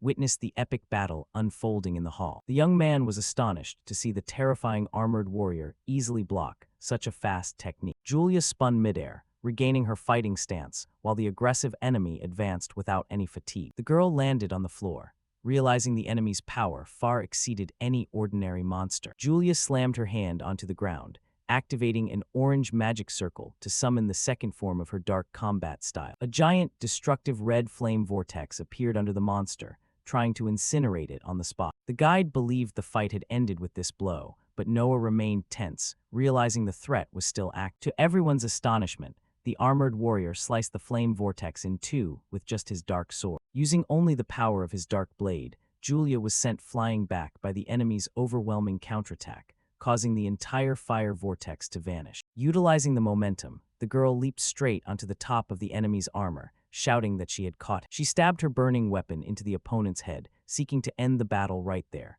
However, she grimaced in pain as she realized the slash wasn't enough to pierce the enemy's mysterious armor. The monster reacted brutally, unleashing a heavy punch that sent the female warrior flying into a stone shell. Julia quickly regained her stance and cursed, "Damn it." Noah realized with worry that even the legendary destructive power of his sister's dark flames had no effect on the opponent. The young man panicked when he saw his sister's attack didn't even leave a scratch on the enemy's armor. The monster's mouth began to glow brightly with green light, accumulating a horrifying amount of magic power. Julia looked at her arm in horror, as it had been invaded by a painful and terrible green energy stream. The armored warrior fired a massive beam of destructive green energy straight at his opponent. In the final fraction of a second, Noah leaped forward and embraced his sister, saving her from the horrifying beam that destroyed the entire landscape. The energy beam caused an irrational explosion, creating a deep groove on the stone floor. The young man stood up and promised to support her in the battle, but his sister warned him to be careful of the enemy's touch. Julia explained that any physical contact with that creature would cause a terrible, painful curse on his body. She lamented that, due to her injured arm, she wouldn't be able to muster enough power to subdue the monster. Noah looked at his sister seriously and made an unusual request, leaving the female warrior confused by her younger brother's attitude. The armored warrior began accumulating mysterious green magic energy in his mouth, preparing another deadly strike aimed at. Noah asked his sister to use her strongest attack one more time, and Julia thought the suggestion was too cruel since she had nearly died from that move. Julia accepted the plan, and Noah promised he would focus on slicing off the enemy's cursed arm to create the ideal opening. The two heirs lunged forward in parallel coordination, combining red fire with powerful electric sparks. Julia performed her fire dance, while the young man activated the hybrid version of the holy demon style. They simultaneously struck the enemy with a terrifying barrage of yellow light and dark fire within the hall. The collision between the opposing forces created a giant, multicolored explosion that illuminated the entire 20th floor of the library. A massive pillar of fire and electricity engulfed the central area of the fight, spreading destruction across the bookshelf. The two siblings retreated, sliding smoothly on the floor, and held their defensive stances while observing through the smoke. They stood guard side by side, anxiously waiting to see if their combination technique had been effective. However, the terrifying armored warrior roared fiercely, emerging from the flames completely unscathed and angrily wanting to continue fighting. Both were astonished by the monster's irrational resistance as it lunged quickly to launch a new attack. The enemy unleashed a vertical slash, but both siblings used their weapons to block the strike with extreme precision. Julia leaped acrobatically, trying to find a weak point in her opponent's armor. In the frenzied exchange, the enemy defended expertly, parrying attacks with his large shield and forcing both siblings to retreat across the hall. Noah blocked a heavy blow, feeling the full physical pressure and straining to avoid being crushed. Noticing her younger brother was about to be overwhelmed by the enemy, Julia shouted in desperation for him to dodge. The girl channeled her final strength and activated the second form of the dark flame style to protect her comrade. A large yellow flame spear shot straight at the enemy, reducing the impact of the monster's destructive attack. The gray armored boss remained undaunted and continued accumulating green magic in his mouth, preparing another deadly strike. Julia screamed Noah's name in desperation as she realized the enemy's fatal beam was aimed straight at the young man. Noah prepared the holy demon style, focusing a massive amount of energy into his sword. With absolute focus, the young master activated the dual polarity blade technique, releasing his full offensive potential. An overwhelming clash of light struck the gray armored monster, causing a massive explosion in the stone hall. Noah gasped and was exhausted, feeling the horrifying physical burden that the attack had placed upon his new body. The young man had struck the opponent directly in the head, causing the mystical energy to pierce through the enemy's helmet. The monster resisted and counterattacked with extreme brutality, forcing the young hero to defend at all costs. Noah realized the danger of the situation and gritted his teeth as he saw himself about to be completely overwhelmed. Suddenly, a giant red flame vortex appeared in the gap, trying to restrain the enemy's advance. Julia warned that she had used up all her remaining strength to save her brother's life and pay off her debt to him. The young man realized with worry that even his strongest blow had failed, and his sister's core was completely drained. Facing the monster's horrifying resistance, Noah wondered if the only viable option left was to retreat from the battle. The giant gray armored monster continued to advance majestically toward the two siblings, who were now nearly unable to fight. Noah looked into the distance, panicked, and considered whether they would really have to face another monster in this place. Suddenly, a mysterious voice spoke up, criticizing the lack of subtlety and technical flaws in his hybrid attack. The young man fell completely silent, trying to identify the source of that strange and powerful spiritual aura. A brilliant golden light began to appear in the air. As the voice explained that Noah's energy was chaotic and unbalanced, the young master drew his sword and demanded to know who was speaking and what mysterious place he had just entered. The voice revealed that he was the successor of the Holy Core and advised the hero to end the dangerous battle with a single blow. Meanwhile, in the real world, the terrifying monster raised its giant dark sword, preparing to unleash the finishing blow aimed at Noah. Seeing his brother standing still, motionless, and not reacting, Julia shouted in desperation, asking what he was planning to do at this moment. Suddenly, a blue system window appeared, confirming the awakening of the successor and unlocking the hero's holy core. Noah gripped his sword handle, while channeling the second form of his new and powerful holy light technique. A giant pillar of golden energy enveloped the young man's body, completely illuminating the dark scenery of the labyrinth. His eyes glowed brilliantly as the hero activated a technique capable of tearing through the sky with his new light energy. A horrifying chain of golden slashes cut through the air at extreme speed,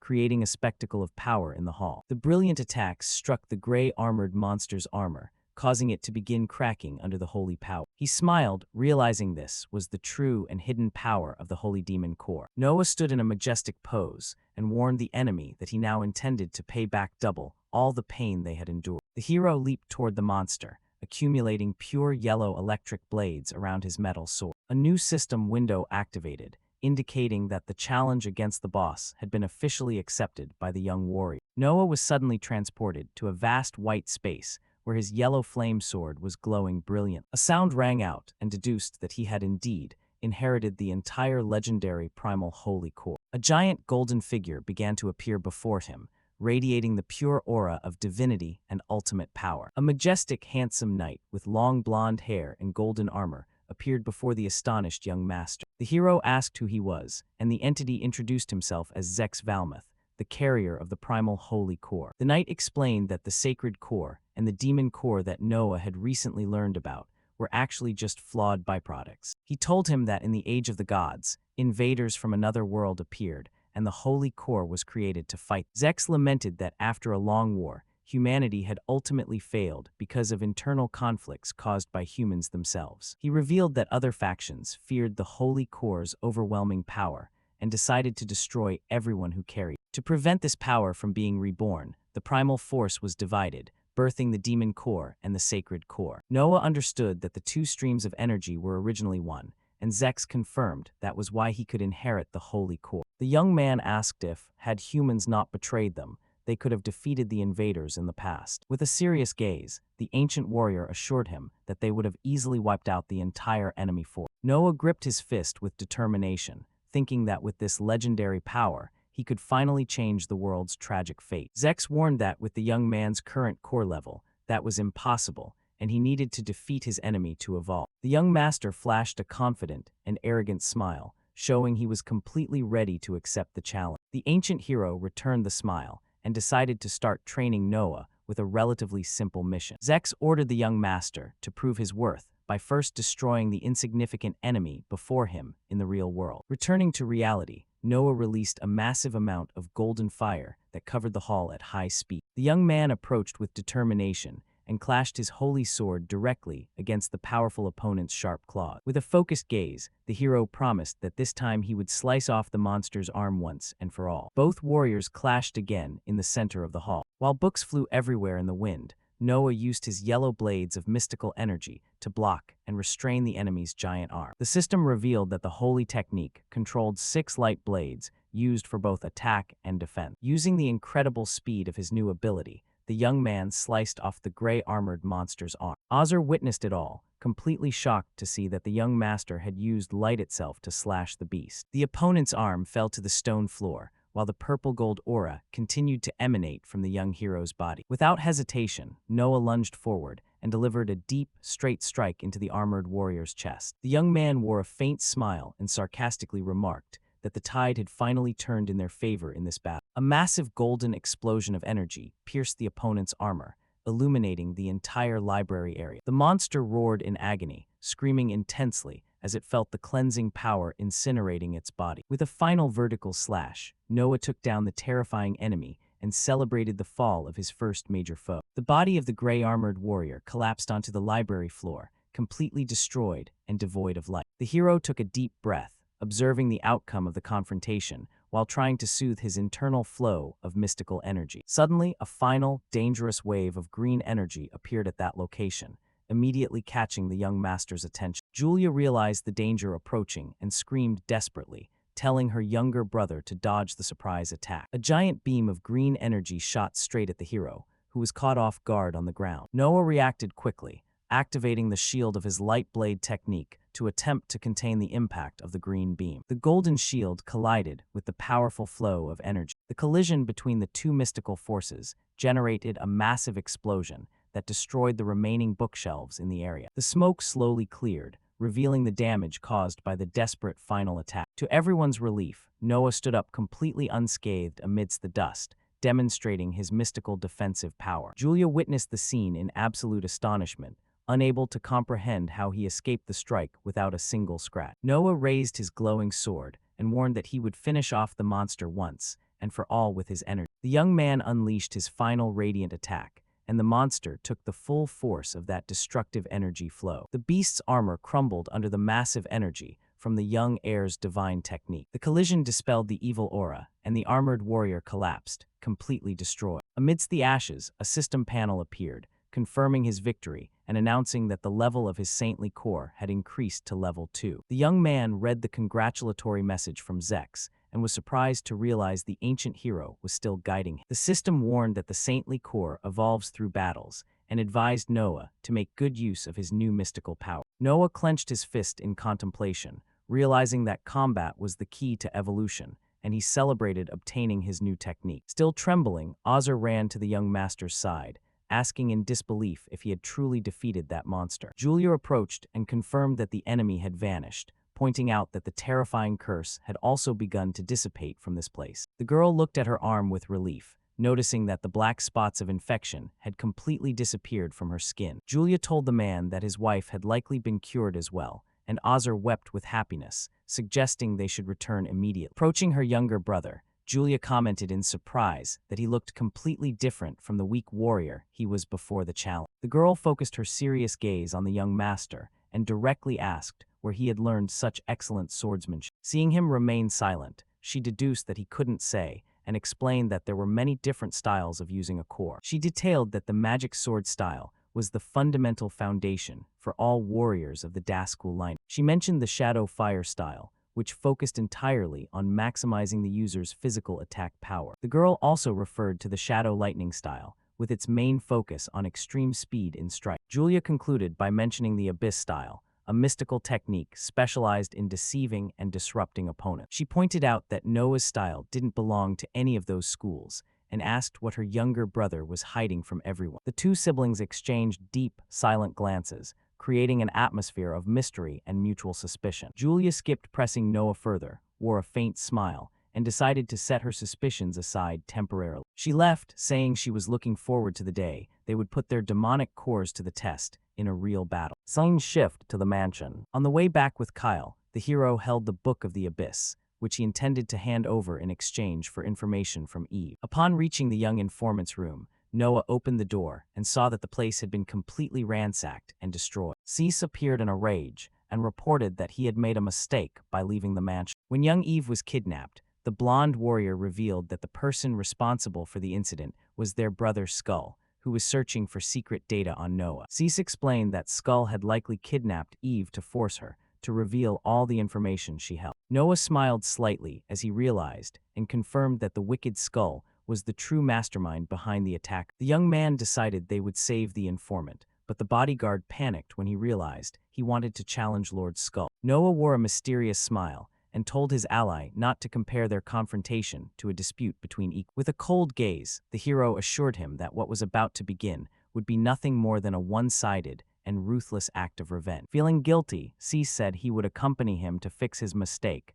surprising the soldiers with his support. The bodyguard suggested they wait for reinforcements, but Noah countered that there was no time to gather more soldiers. Gripping his weapon, the young man declared that the sword of the Daskell house would not break just because they were outnumbered. The soldier accepted the order, and Noah requested that he ensure absolute security for the mansion while they were away. Displaying deep loyalty, the man assured him with determination that he would protect his master's home no matter what. With the plan set, the young master took the lead and ordered an immediate attack on the base of the traitorous skull. Noah and Cease mounted their horses and sped off at high speed, racing along the dirt road leading to the rescue location. Cease hoped Eve was still safe, but commented with confidence that she was strong enough not to be easily subdued. Noah noticed his immense confidence and curiously asked why the blonde brother had decided to become her bodyguard. Cease revealed that his own demonic core had always been considered the weakest among all the clan's heirs. He confessed that his power was inferior to his brother's, placing him at a great disadvantage in the clan's succession struggle. The young man explained that to compensate for this weakness, he had sought to learn new combat tactics and master swordsmanship. Noah finally understood the situation, realizing that was why he couldn't predict his brother's strikes. Cease assured him with determination that he would continue to fight to become stronger and would protect Eve at any cost. The two heirs finally arrived at the mansion gate, and Noah warned that they needed to locate Eve first. They dismounted, and the young master warned seriously that they would show no mercy to any enemy on their way. Noah channeled powerful mystical energy around his legs, preparing to demonstrate his power with an extremely violent move. The young man unleashed a destructive kick at the giant metal gate of the place. The heavy iron gate was completely destroyed and collapsed. The two brothers charged into the area at high speed, sliding into the courtyard with their swords ready for battle. They were immediately surrounded by a large number of masked soldiers who had been waiting for Noah's arrival. Cease quickly identified the enemy group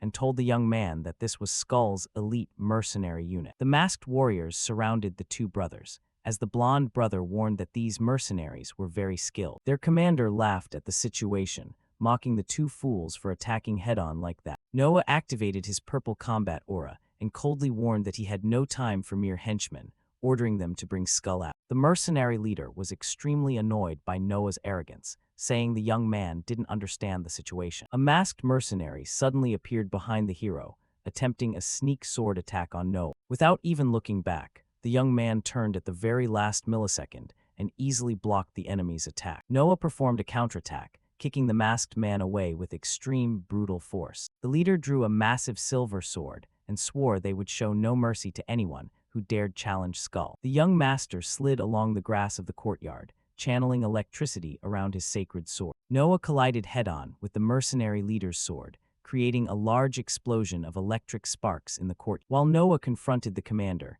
Cease was held back by the rest of the mercenaries on the battlefield. He jumped into the air to dodge the attacks. He summoned the slash of dark lightning, channeling a huge amount of electricity into his sword. A giant beam of blue electric energy tore through the courtyard grass, striking the opponent with destructive power. Skull's masked soldiers were electrocuted and blown away by the relentless impact of Cease's powerful magic. Standing amidst the defeated enemies, the blonde young man radiated an electric aura and challenged any other enemy to come and fight. Noah observed the scene from the corner of his eye and felt relieved, realizing he could entrust that side to Cease. The mercenary leader tried to take advantage of the distraction and lunged forward, shouting for the hero not to underestimate. He quickly threw a scroll high into the sky above the battlefield. The scroll began to glow brilliantly with red flames, activating a giant summoning spell in the air. The young man looked down at the ground and panicked at the appearance of a giant, terrifying red magic mark. The enemy leader revealed that it was a powerful sealing technique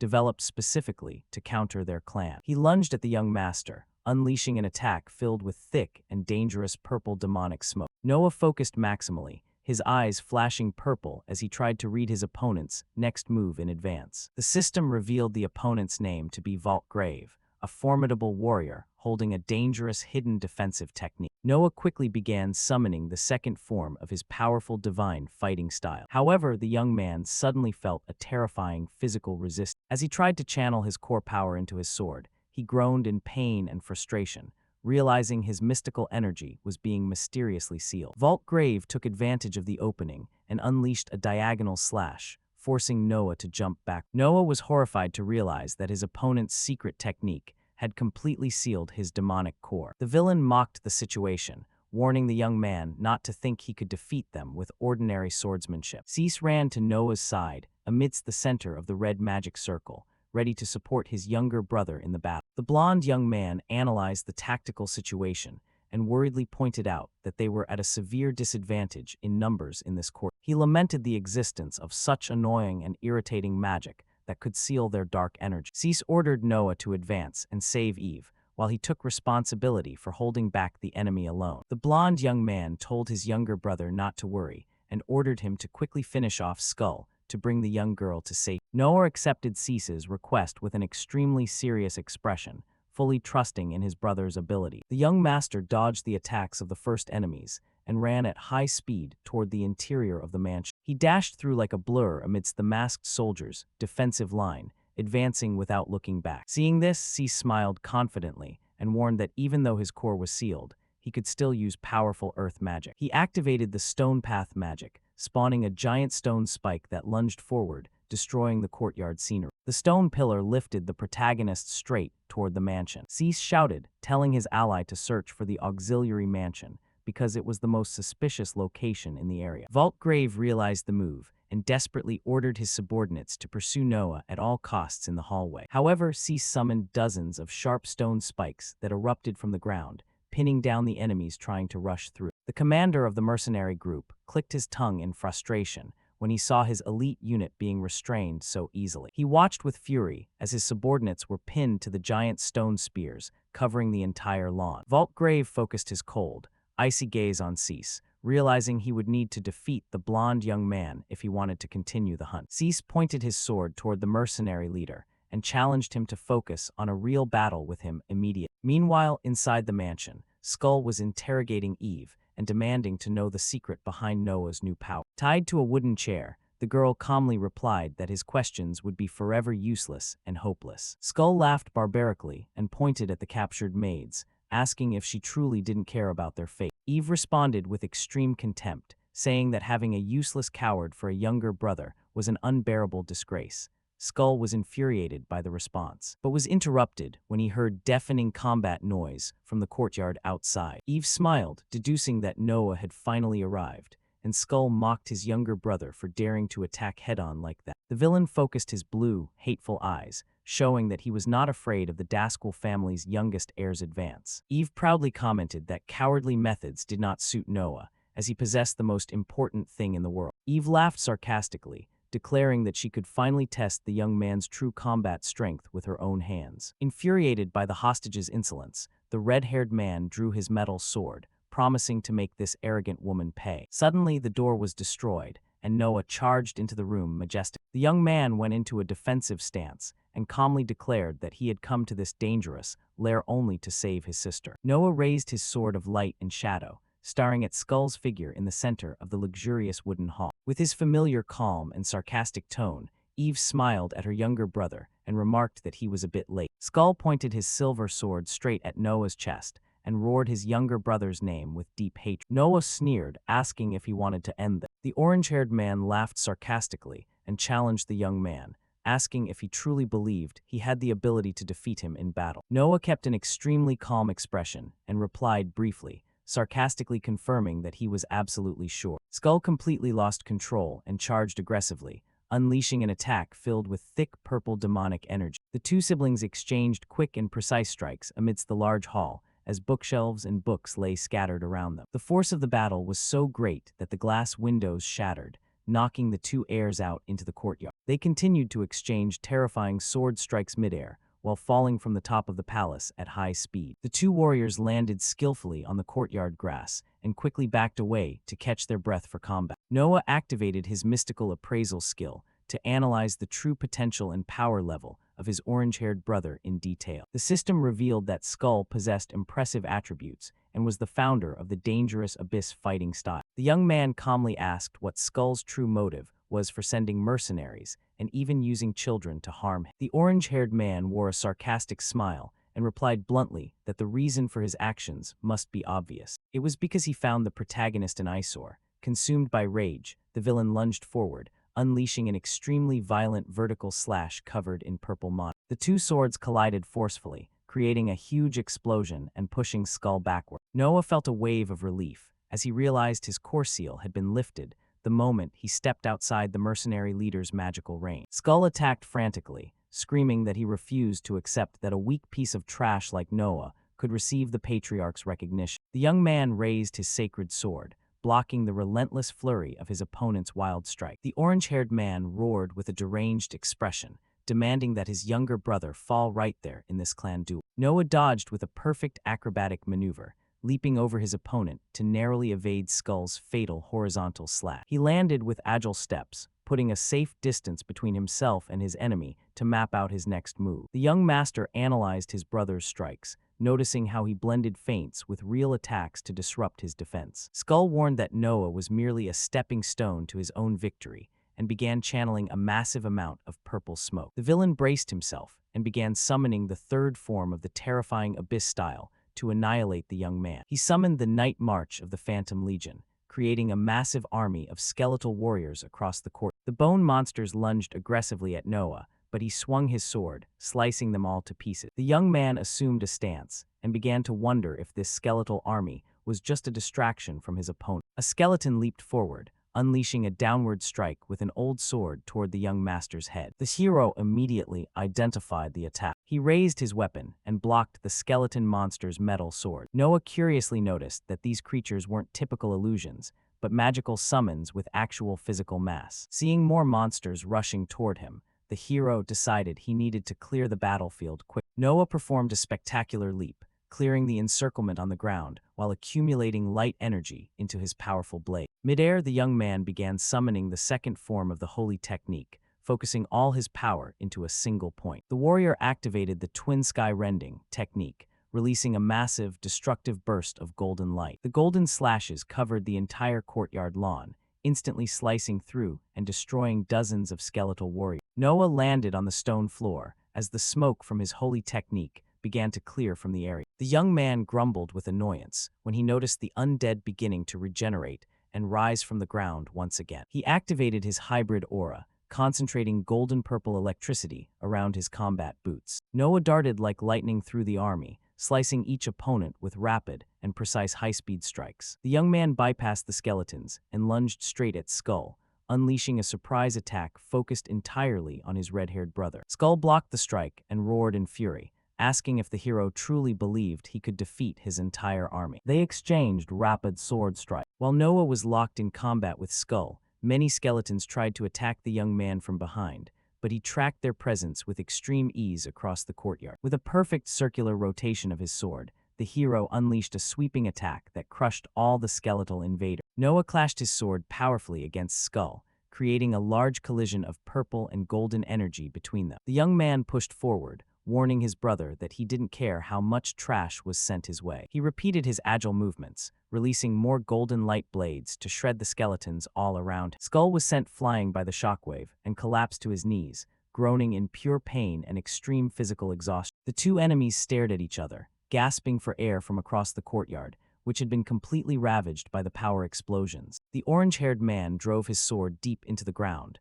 channeling all his dark energy directly into the earth. Terrifying purple cracks tore through the ground, creating spikes that erupted from the earth to lunge toward the hero. Noah was startled by the speed of the earth attack and tried to quickly reposition to avoid getting hit. Suddenly, a giant skeleton dragon emerged, destroying the ground under the command of the enraged Skull. Skull pointed his sword in a fit of rage and ordered the monster to attack and tear the hero apart. Noah watched the giant skeleton dragon while a powerful surge of energy began to well up around. Flashing a confident smile, the young man decided it was time to test his new mystical ability. The system window revealed that his holy core had leveled up and unlocked a rare ocular technique. The young hero took a stance and prepared to activate the fifth form of the holy combat style. His eyes glowed brilliantly as he activated the special ability to control sacred darkness. Noah leaped toward the giant monster. The young man hovered in the air above the dragon, focusing on performing his next combat move. He plunged like a bolt of lightning toward the enemy,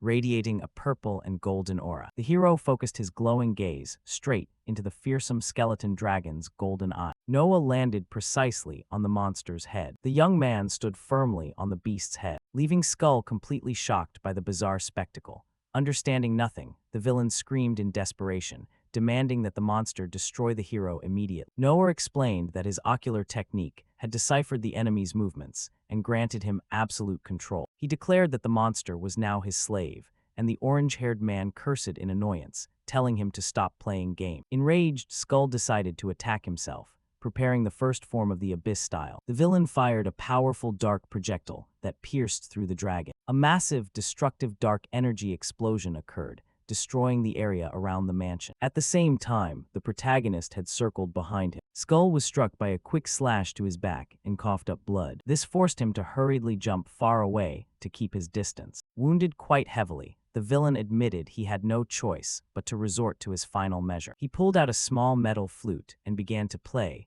releasing dark smoke all around. A giant dark portal surrounded by green lightning opened in the air, leaving the young man curious about the magic. Young Eve appeared, stepping through the magical passage, escorted by two dangerous masked soldiers. Skull flashed a cunning smile and asked if his younger brother really thought he could save her from here. A mercenary placed his sword against Eve's neck, creating an extremely tense hostage situation. Noah was incredibly furious and called his brother a coward when he saw his sister's life was in grave danger. The villain promised that he would only release the hostage after he had destroyed the hero. Noah gritted his teeth in annoyance, trying to find a way to resolve the situation without getting Eve hurt. Suddenly, a giant red pillar of light plummeted from the sky, shattering the ground between the two brothers. Skull retreated, panicked by the power of the explosion, not understanding who dared to interfere. The majestic Air Damien appeared in heavy armor and a shield, standing right in front of Eve. Skull panicked when he recognized his older brother, and Noah observed the arrival of the powerful ally. Damien sternly warned that Eve had declared neutrality,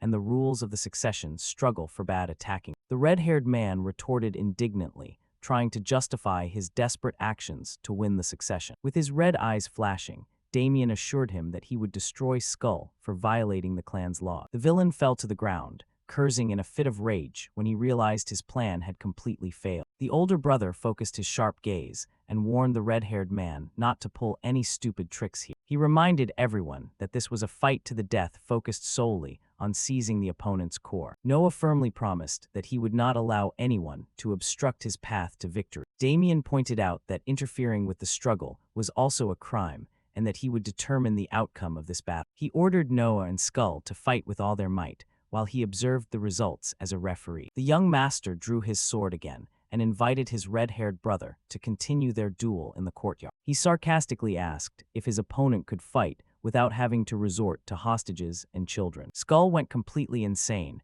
when he realized everyone was still mocking his capability. Skull focused and decided to summon the seventh form of the dangerous Abyss style. In the courtyard, he activated the dark cloak technique, covering his entire body in thick purple smoke. The red-haired man lunged in a rage, promising that this time he would slice the hero into 1,000 pieces without mercy. Noah realized his opponent's style focused on disrupting his enemy's mind and perception. The young man concluded that pressing the attack to prevent any openings was the best strategy for victory. The two airs clashed violently in the center of the courtyard, creating electric sparks and strong winds. Skull summoned dark clones to attack from multiple directions to disrupt the young man's defense. Noah reacted quickly, activating the twin sky rending technique with a powerful golden aura. A massive burst of light and purple energy expanded, destroying his opponent's clone. Noah was greatly astonished to find that his brother had blocked his most powerful holy attack. Giving the hero no time to breathe,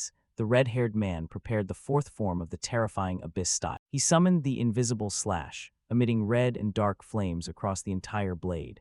Skull unleashed the secret attack, tearing through Noah's defense as he tried to protect himself from the fatal impact. The young master channeled horrifying physical strength to block the blow, pressing against the light sword. Noah was grazed by a light cut on his cheek and realized that this enhanced attack was unblockable. The young man was sent flying backward while trying to regain his balance on the ground. Skull lunged aggressively, roaring that the hero would not be able to escape his relentless strikes. They exchanged new rapid strikes, creating a spectacle of golden and purple light across the battlefield. Noah groaned in fatigue under the heavy pressure from Skull, who continued to press forward relentlessly. The red-haired man was annoyed to realize his younger brother had miraculously avoided a fatal wound. Noah stood firm, raising his sword to restrain his opponent's horrifying series of blows. Massive pillars of golden light erupted from the ground, shattering the stone courtyard with extreme violence. Skull leaped agilely to escape the giant shockwave that swept through the entire combat area. Noah realized his opponent's illusion swordsmanship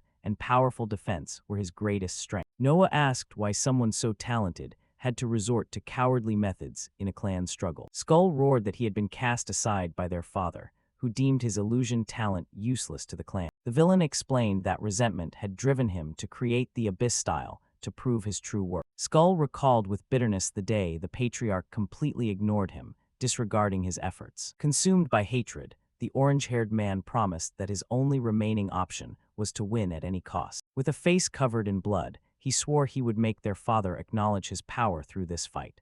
The villain said he didn't mind getting his hands dirty with evil deeds. As a giant red pillar erupted, Skull ordered an end to the dialogue and commanded the young man to become fuel for his great victory. During the struggle, the red-haired man prepared to summon the ninth form of the Abyss style, releasing massive energy. He summoned destruction of the Dark Dragon, creating a giant red flame monster in the air. The giant red flame monster hovered in the cloudy sky, spreading terror throughout the area. The red flame dragon lunged downward at high speed straight toward Noah's position on the ground. A massive explosion occurred in the center of the courtyard, destroying walls and floors with extreme force. Noah managed to protect himself by creating a golden light shield to contain the massive explosion. The young man emerged standing firm amidst the golden sparks, keeping his sword ready for the final confrontation. The giant dark red flame dragon hovered right behind Skull, demonstrating horrifying power. Noah realized his demon core had reached a critical energy limit and was beginning to overload. Skull laughed, saying his younger brother had no chance of winning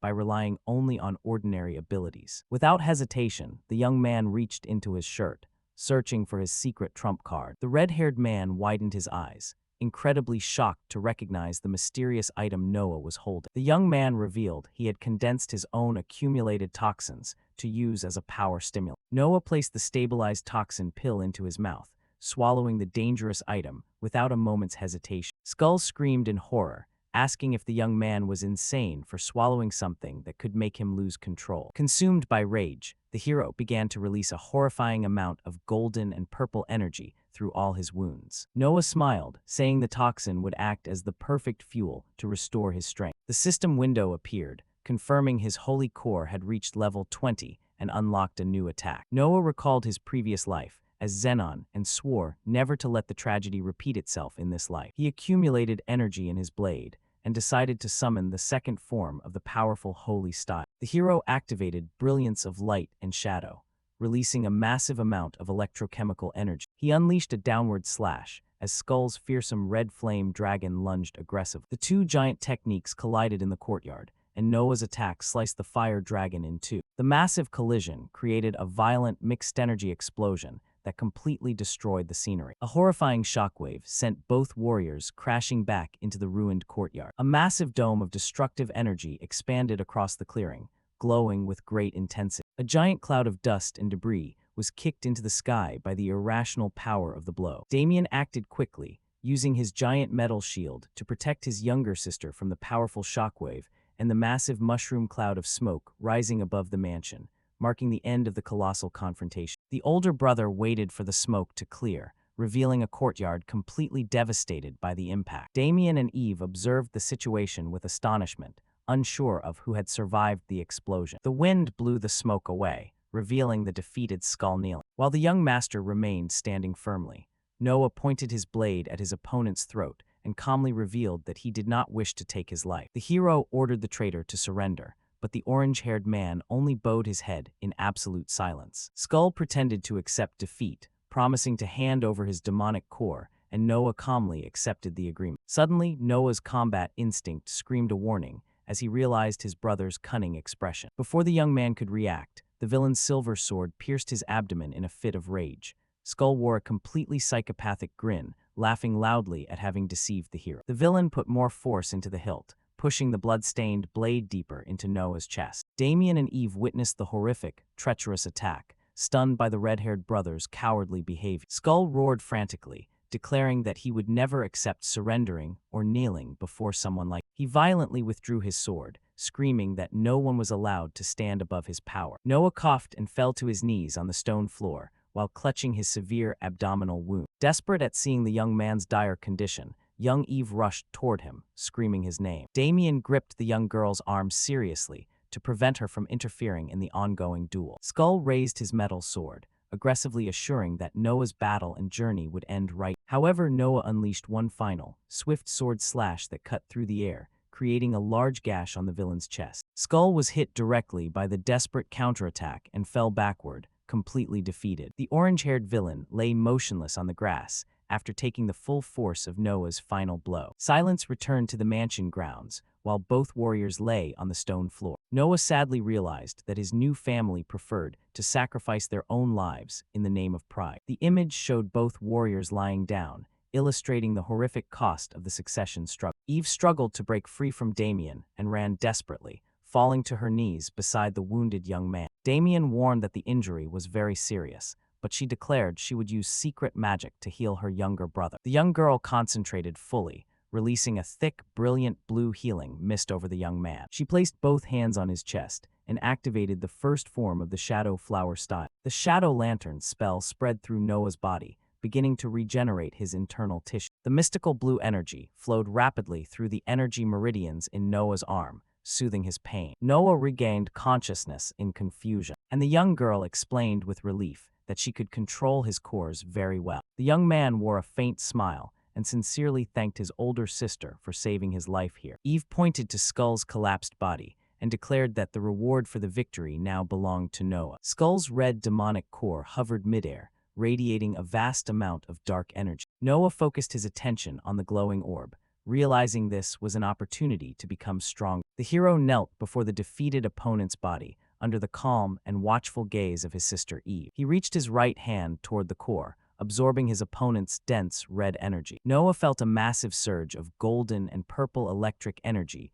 rushing through his new body. With eyes flashing purple, the young man looked at the system panel, confirming the fusion with the new core. The system window showed that his demonic core had increased from 2 stars to 5 stars in power. Noah was surprised to notice that his dark energy had advanced the equivalent of many years of physical training. The young man observed his surroundings, satisfied to realize the dangerous situation had been resolved. The blonde brother Cease approached the location, walking calmly after the battle had ended. Cease was surprised to admit that he had never imagined his younger brother would be capable of defeating Skull. He asked if Eve was all right, and the girl confirmed it, saying that Damien had saved her at the most critical moment. Cease was impressed, while Damien crossed his arms and said he was merely enforcing clan law. The older brother prepared to leave, stowing his giant metal shield on his back. Damien walked past the young man, giving a serious and evaluative look at the victorious heir. The other brothers observed their ally's departure, maintaining expressions of great anxiety and tension. Damien pondered Noah's mysterious power,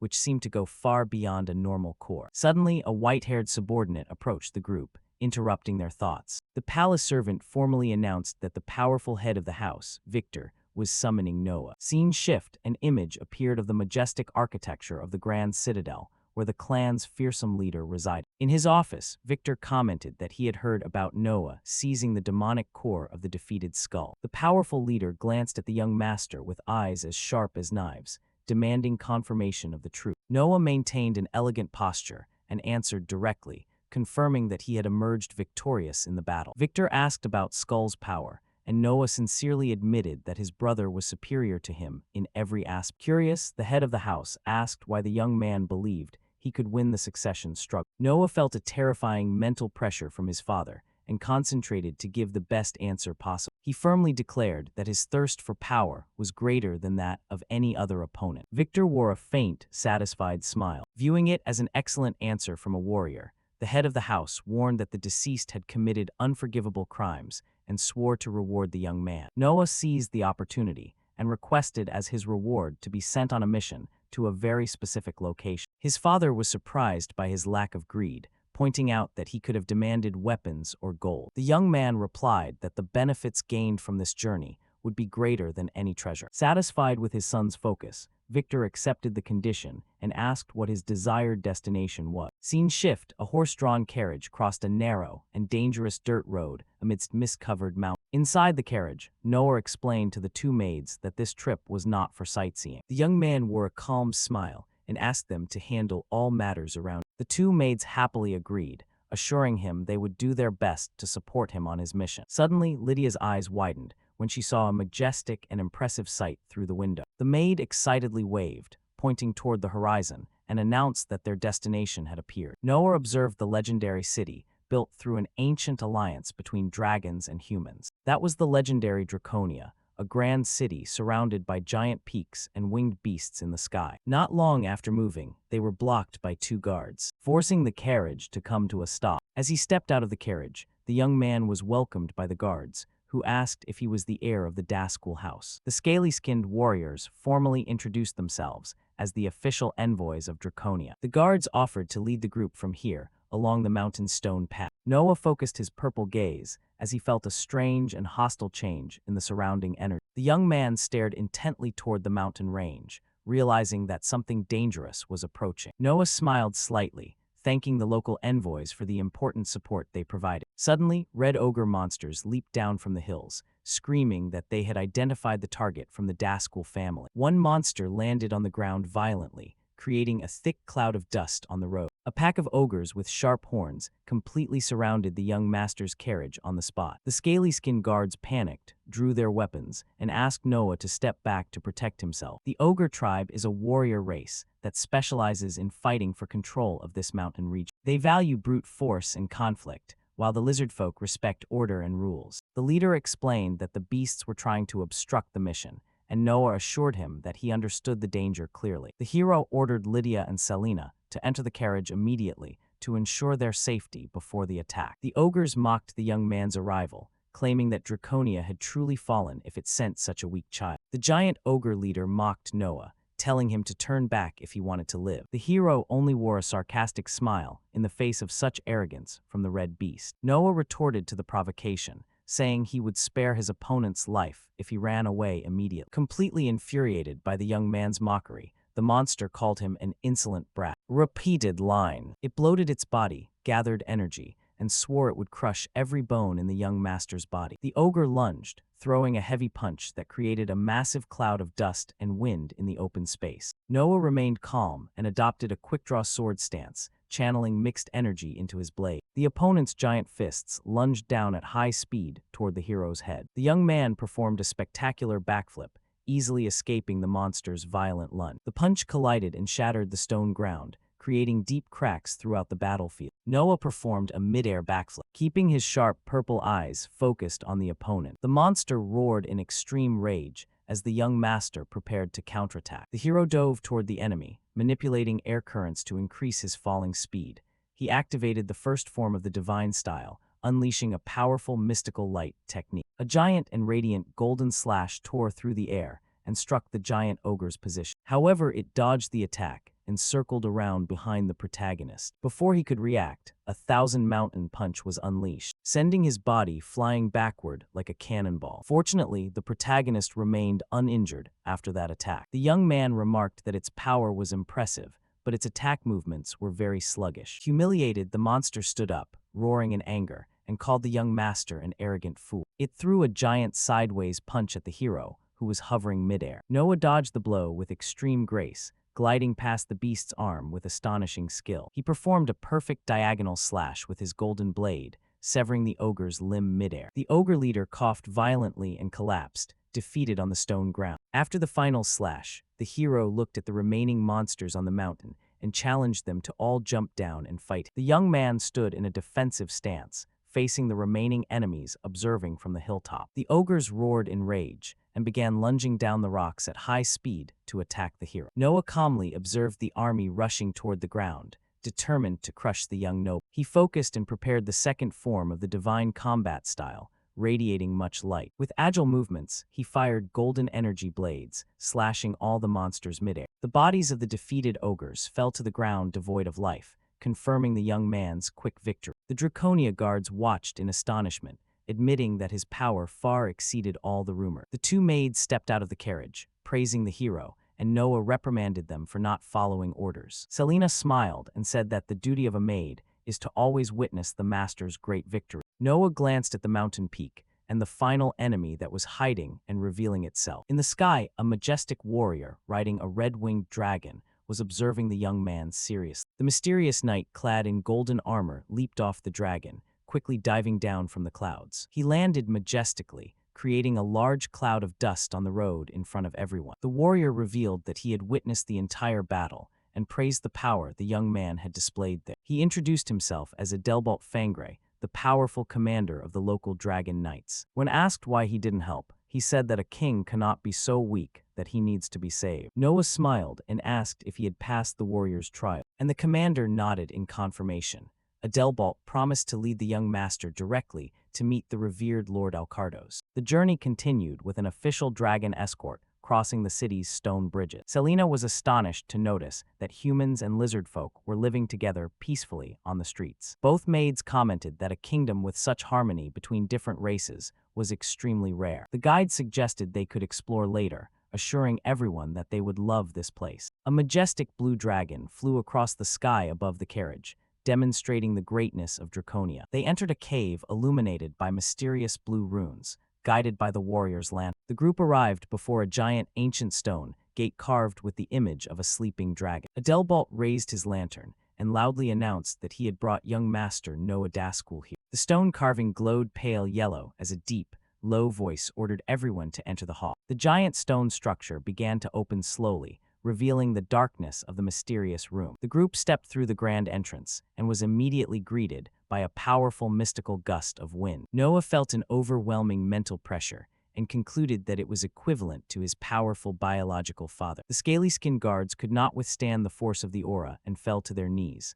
Unable to stand, the two terrified maids hid right behind the hero, who stood firm against that terrifying gravity. Amidst the darkness of the giant room, two bright blue eyes appeared, staring at the new visitor. A calm and majestic voice echoed through the darkness, welcoming the young heir of the clan. That was the legendary Lord Alcardos, a majestic white dragon who called Noah the young collaborator. Both maids and the lizard folk guards waited in absolute silence to pay their respects in the presence of the deity. Noah stepped forward, formally introducing himself as the heir sent by the Daskul clan. Alcardos brought his massive snout closer and sincerely thanked the influential clan for their support. The giant dragon focused his glowing blue eye and whispered that he sensed a nostalgic source of energy from the young man. Noah pondered this, knowing that the Dragon King was a mystical deity who had lived since the world's ancient era. The young man clenched his fist, causing his purple and gold hybrid energy aura to shine brilliant. The warrior channeled all his spiritual strength,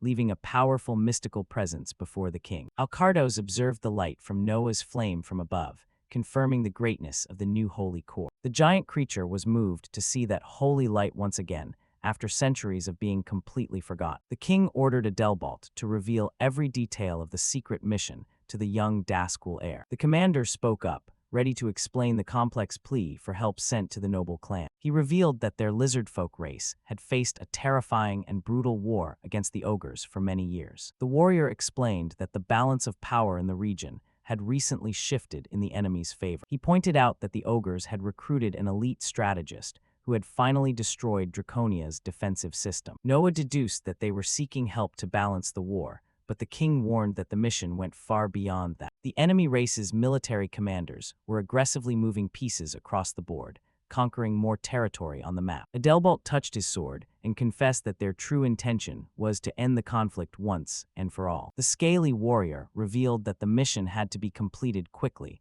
before a tragic event occurred. He shared that the revered dragon, King Alcardos, was very old and nearing the sunset of his incredibly long life. Noah mused, realizing the time left for this powerful leader was extremely short. The commander revealed that when Alcardos passed away, it would generate a massive source of power called the Alcardos core. Noah recalled that in his previous life, this mysterious treasure had fallen into the hands of villains, causing a great catastrophe. With determination, the young man accepted the difficult mission, promising to prevent the core from being seized by the villains. The king thanked him and promised that Noah would be able to collect his remains as rare materials after he passed on. The commander promised full support for the journey and decided to reveal one more dangerous secret about the enemy. Adelbolt said rumors were spreading that the ogres had captured the legendary 8 treasures orb. Noah was quite anxious upon receiving information about the possession of such a dangerous mystical item. This powerful relic was an artifact capable of overwhelmingly enhancing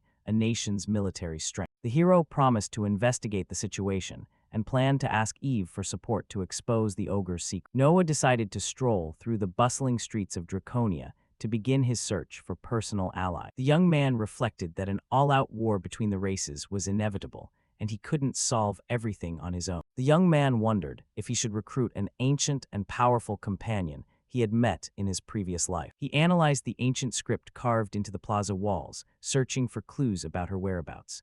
Noah went to the city's central monument, hoping to find any sign of the legendary female warrior. He remembered that she used to operate in this area and celebrated having found her much faster than planned. It was Saint Liliana, a powerful 9-star healer who had saved his life countless times in the past. Noah approached the young girl, who was casually strolling through the plaza, feeling a massive wave of nostalgia upon seeing her again. Liliana noticed the young man's fixed gaze and looked back at him with expressive, bright blue eyes. Slightly annoyed, the young girl politely asked him not to stare at her like that. Liliana explained that her next music performance at the Central Plaza was still quite a long way off. Noah was surprised by the phrasing, and she curiously asked if he had come there to hear her sing. Very confused, he apologized and asked for the girl's name. Trying to make sense of this new reality, the young girl grabbed the neck of her strange musical instrument, preparing to perform. With a cheerful smile, Liliana formally introduced herself as a simple bard from this region. Noah was shocked to realize that the saintess was using a bard's identity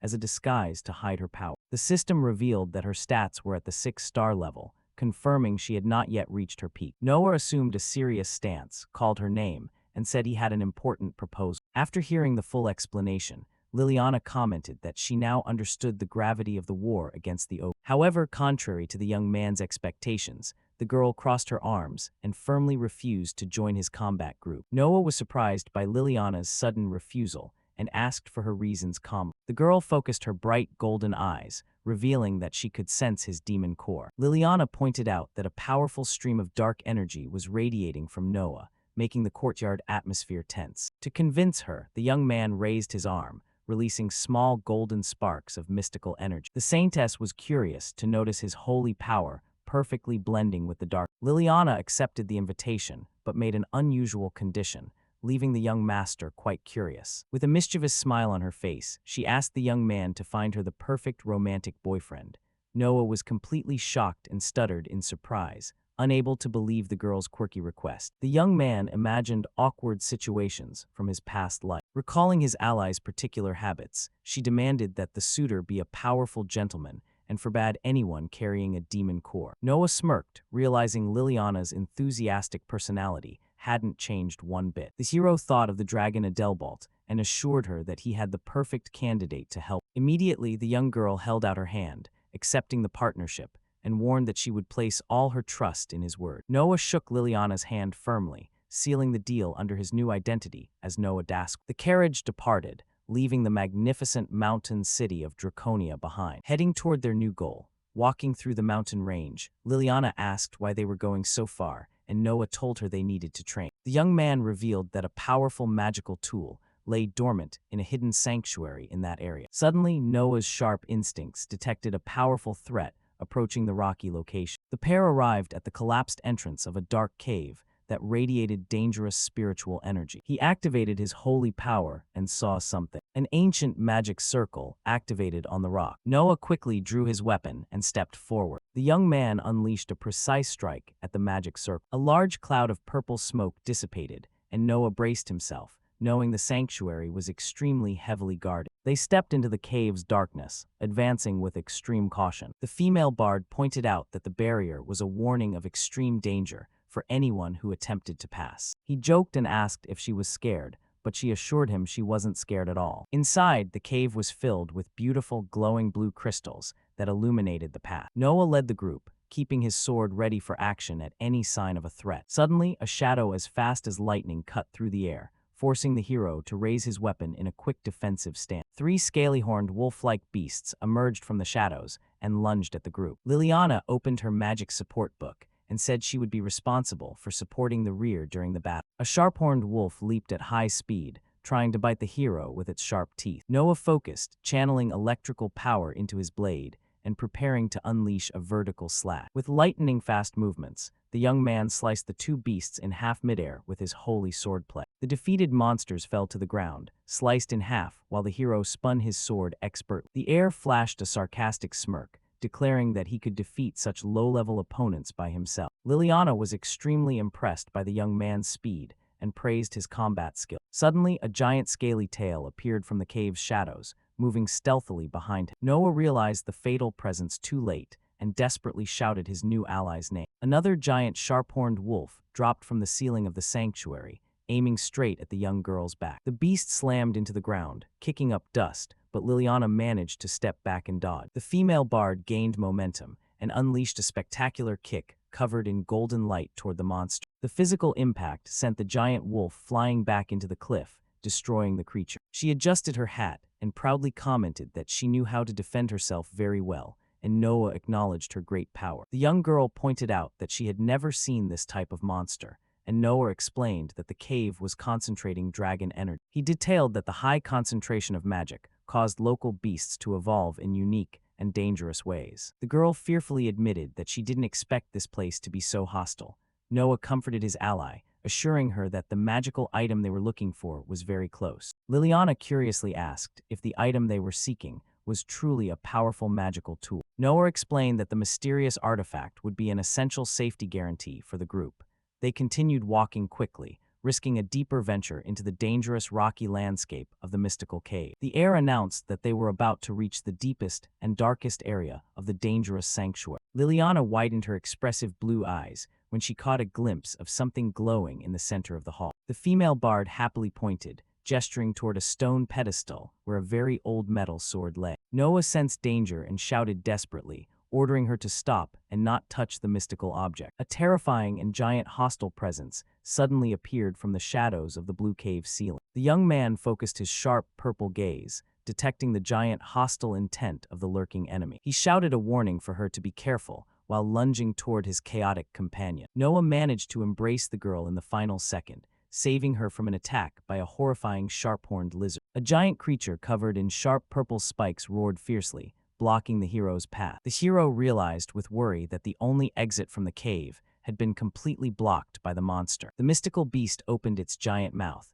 and fired an overwhelming stream of red fire toward Noah. Cursed in frustration, realizing the wide range of the fire attack made dodging normally impossible. Liliana reacted quickly, opening her mystical book to cast a powerful defensive spell. The female bard reached out and began humming mystical verses to alter the local laws of physics. She summoned the Holy Ring Barrier, creating a giant hexagonal shield in the courtyard. A giant tongue of flame swept through the entire stone hall, colliding violently with the saintess's mystical shield. The horrifying temperature melted the surrounding stone, creating smoke and sparks that obscured their entire view. The magical shield glowed with great intensity, perfectly withstanding the enemy's entire firepower. Noah praised Liliana's excellent support skills as he saw her restrain the dragon's violent attack. The young man gained momentum and stomped hard on the stone floor, switching to an offensive stance against the giant monster. Covered in purple and gold lightning, he lunged relentlessly at the giant elite opponent. Noah leaped high toward the beast's chest,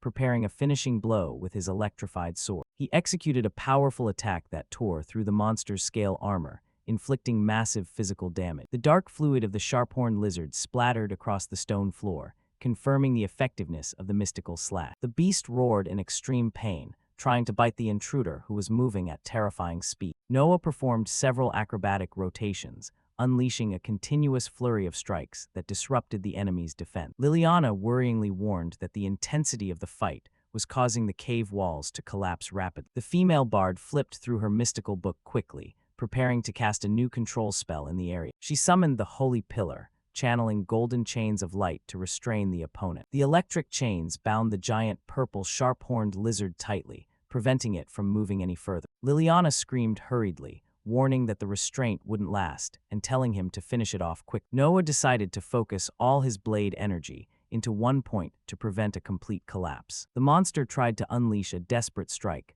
with its giant sharp-horned tail toward Noah's position. The young man dodged skillfully and activated the first form of the holy style, preparing the final blow with the brilliant light of light and darkness. The young master's mystical sword channeled a massive amount of power. Noah lunged straight into the wide-open mouth of the monster, which tried in vain to break his holy charge. He let out a battle cry, unleashing a holy thrust that pierced through the opponent's scale armor. The tip of the sword channeled everything, releasing hybrid energy that exploded in front of the opponent's chest. A brilliant purple and golden beam cut across the cave, destroying the lizard spectacularly. The young man landed skillfully, while the sanctuary floor continued to crack under the massive power generated. The defeated body of the purple sharp-horned lizard collapsed lifelessly to the ground, closing the battle with a definitive victory. Noah checked to see if she was hurt, but Liliana said she was fine and insisted on leaving before the cave collapsed. They ran side by side, while the hero took the opportunity to retrieve the legendary sword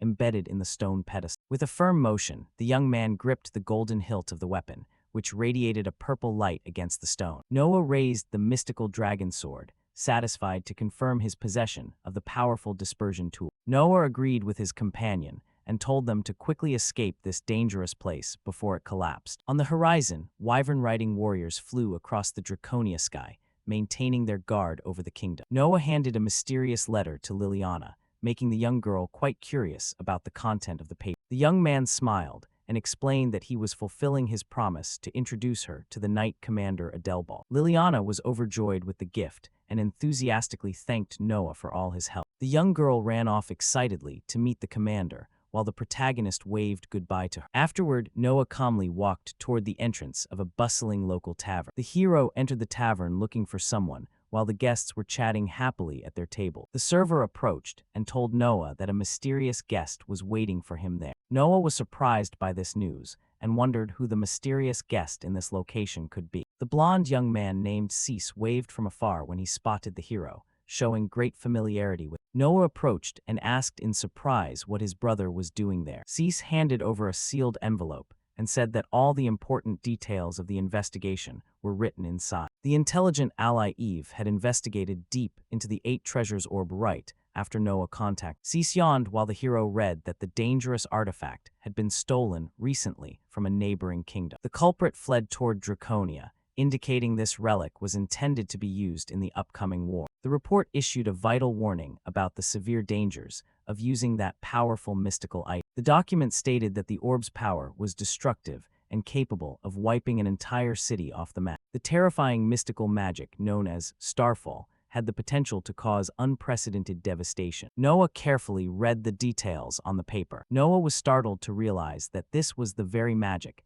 that had destroyed Draconia in his previous life. The message ended with a warning that she had sent Cease to assist, and demanded that the young man return safely from his mission. The blonde young man explained that besides serving as support, he wanted to observe the Dragon Knight's combat style up close. He smiled and said this was an excellent deal, and the young master sincerely thanked his brother for his support. Suddenly, the tavern door was kicked wide open with great force, drawing the attention of everyone inside. Liliana appeared looking extremely angry, dragging the terrified commander Adelbalt right behind her into the room. The minstrel pointed at Noah, screaming in rage that this situation was not what they had agreed upon. She slammed the table, yelling that the warrior already had a wife, and she would never accept becoming intimately involved with a married man. All the patrons in the tavern were completely shocked by the girl's bizarre revelation. Noah tried to hide his embarrassment when he realized he had completely forgotten that the commander was married. The commander also apologized awkwardly, asserting that he would never betray his beloved wife. Noah tried to reassure Liliana, promising to find another single candidate for her. However, Liliana focused her gaze on the table and immediately fell in love upon realizing the presence of the blonde young man sitting there. Cease noticed her strange reaction and became extremely confused, not understanding what was happening. The minstrel didn't hesitate to run over and grab Cease's arm with glowing, passionate eyes. Liliana hugged him tightly, declaring that he was her perfect type because he had an incredibly muscular and toned physique. Cease was completely panicked by the minstrel's boldness and tried to struggle, wondering what was wrong with her. Noah just stood by and laughed loudly, explaining that the blonde young man was the perfect ally he had promised to introduce. Liliana squeezed Cease's arm very tightly, making the blonde hero extremely embarrassed on the spot. The shameless girl asked if he wanted to spend a romantic evening with her, leaving the blonde young man horrified. He pushed her away, his face turning red with shame, and yelled at her not to talk about intimate things so easily. Cease pleaded with Noah for help, but the protagonist laughed loudly, saying the minstrel could do whatever she wanted with his brother. The hero gave a thumbs up and happily declared that his promise to the minstrel had been fulfilled. Cease tried to push Liliana away, but the girl clung tightly to his neck with immense strength and determination. He pushed her cheek away, while the minstrel happily assured him that from now on she would be under his care. The blonde young man roared in anger that he had never agreed to this crazy deal. Trying to escape the girl's embrace, he performed a giant leap to flee, running desperately from the minstrel's relentless pursuit. Liliana screamed as he ran away, while the protagonist stood watching the whole chaotic scene with great delight. The blonde young man seriously said he would transmit all of Eve's important findings straight to the Dragon King. Noah agreed and assured him he would do everything he could, while his brother was temporarily absent. Before leaving, the older brother seriously warned the young man not to push himself too hard in the difficult battle. The young man warned that the fearsome Ogre King was a giant opponent,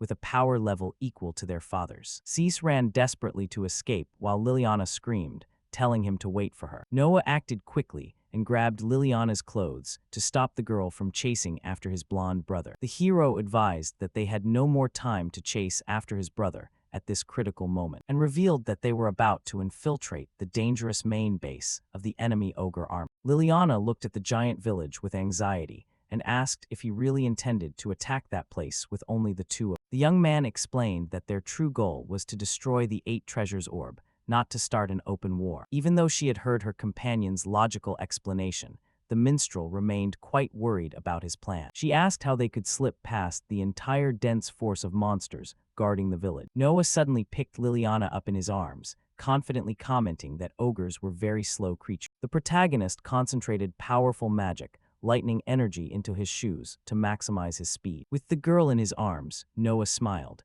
assuring her that they would glide past the guards like a bolt of lightning. The hero dashed off at high speed, leaving behind only a mysterious streak of light on the stone stair. The pair crossed the entire monster village at an absurd speed, giving the enemies no time to react. An ogre guard sensed a light breeze and a mysterious light passing near his position. He panicked when he realized a blurry golden streak was rushing toward the base's main gate. However, before he could raise an alarm, his head was severed. It fell right at the feet of another soldier, causing him to panic immediately, realizing that an enemy was attacked. Before being decapitated, he managed to scream a warning to the other. Noah realized the guards had discovered the infiltration, but Liliana told him not to worry about that detail. The proud minstrel revealed that she had cast a magical soundproofing barrier that muted all sounds in the area. Noah smiled, praising the amazing skill of his ally, who always proved extremely useful in combat. Thanks to the barrier, the other ogres remained motionless at their posts,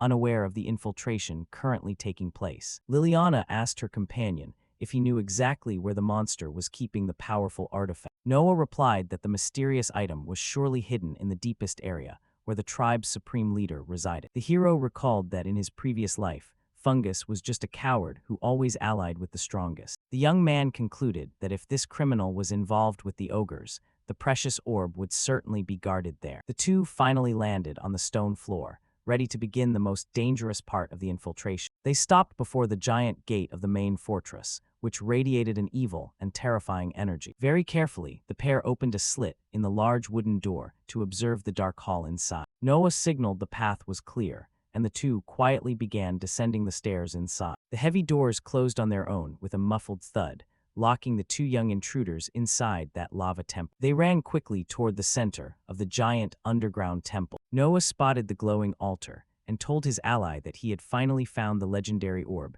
they had been seeking for so long. However, the protagonist suddenly stopped when he felt an overwhelming hostile presence emerging behind them. The protagonist immediately swung his sword backward, but there was no one there. The young man realized there was a hidden presence in the hall that he hadn't detected before being attacked. At that very moment, a voice rang out from behind. It turned out Fungus was right. The hero was amazed at the opponent's speed, as he had acted exactly the moment he turned around in the hall. A giant red ogre appeared, holding the glowing artifact in its claw, and commented that he hadn't expected any intruders. The majestic warrior praised the young man's ability to slip past all the guards silently. Noah prepared to fight, knowing that confronting this giant monster would not be an easy task for them. The enemy leader radiated a dark aura and threatened, confessing that he despised cowardly tricks in combat. Noah and Liliana entered a combat stance and drew their swords, the blades glowing with powerful and eloquent purple energy. The giant ogre General Gazel roared in rage,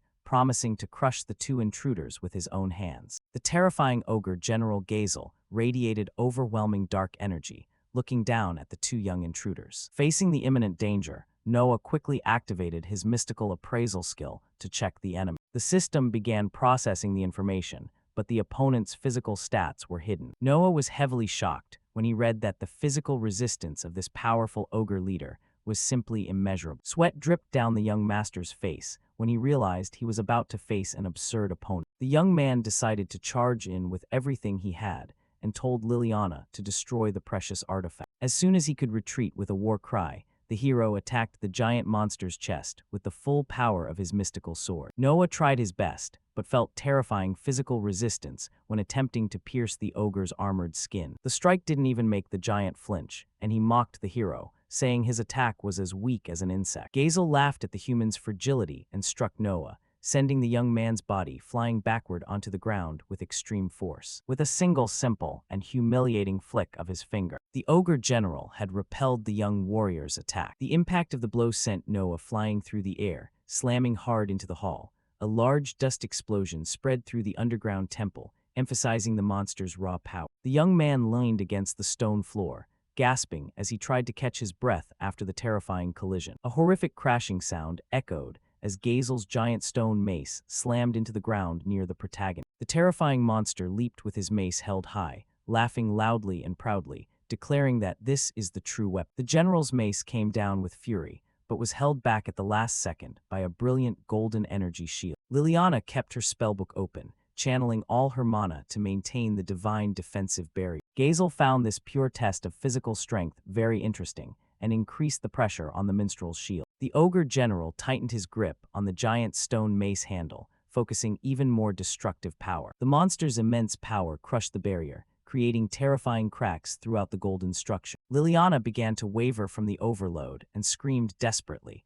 calling her companion's name. As the general wore a savage smile, realizing the light shield was about to shatter completely. The mystical shield exploded into 1,000 pieces, releasing a violent wave of destructive energy across the hall. However, the monster's attack was still blocked by the hero's holy power. The ogre was surprised to notice that the hero had blocked the final blow even after the barrier had shattered. Seizing the opening, Noah lunged forward, unleashing a diagonal slash in an attempt to injure the opponent's chest. Liliana retreated to a safe distance and worriedly asked if her companion was truly all right. Noah confessed that he was struggling greatly and was amazed by the destructive power of just one of the enemy's strikes. The young man warned them gravely that they stood no chance of winning if they kept fighting head-on. With a determined look, the young master plotted to use an alternative strategy to outmaneuver his opponent. He decided to gamble on a risky tactic, scattering special fragments across the stone floor. Noah asked Liliana to coordinate precisely with the plan,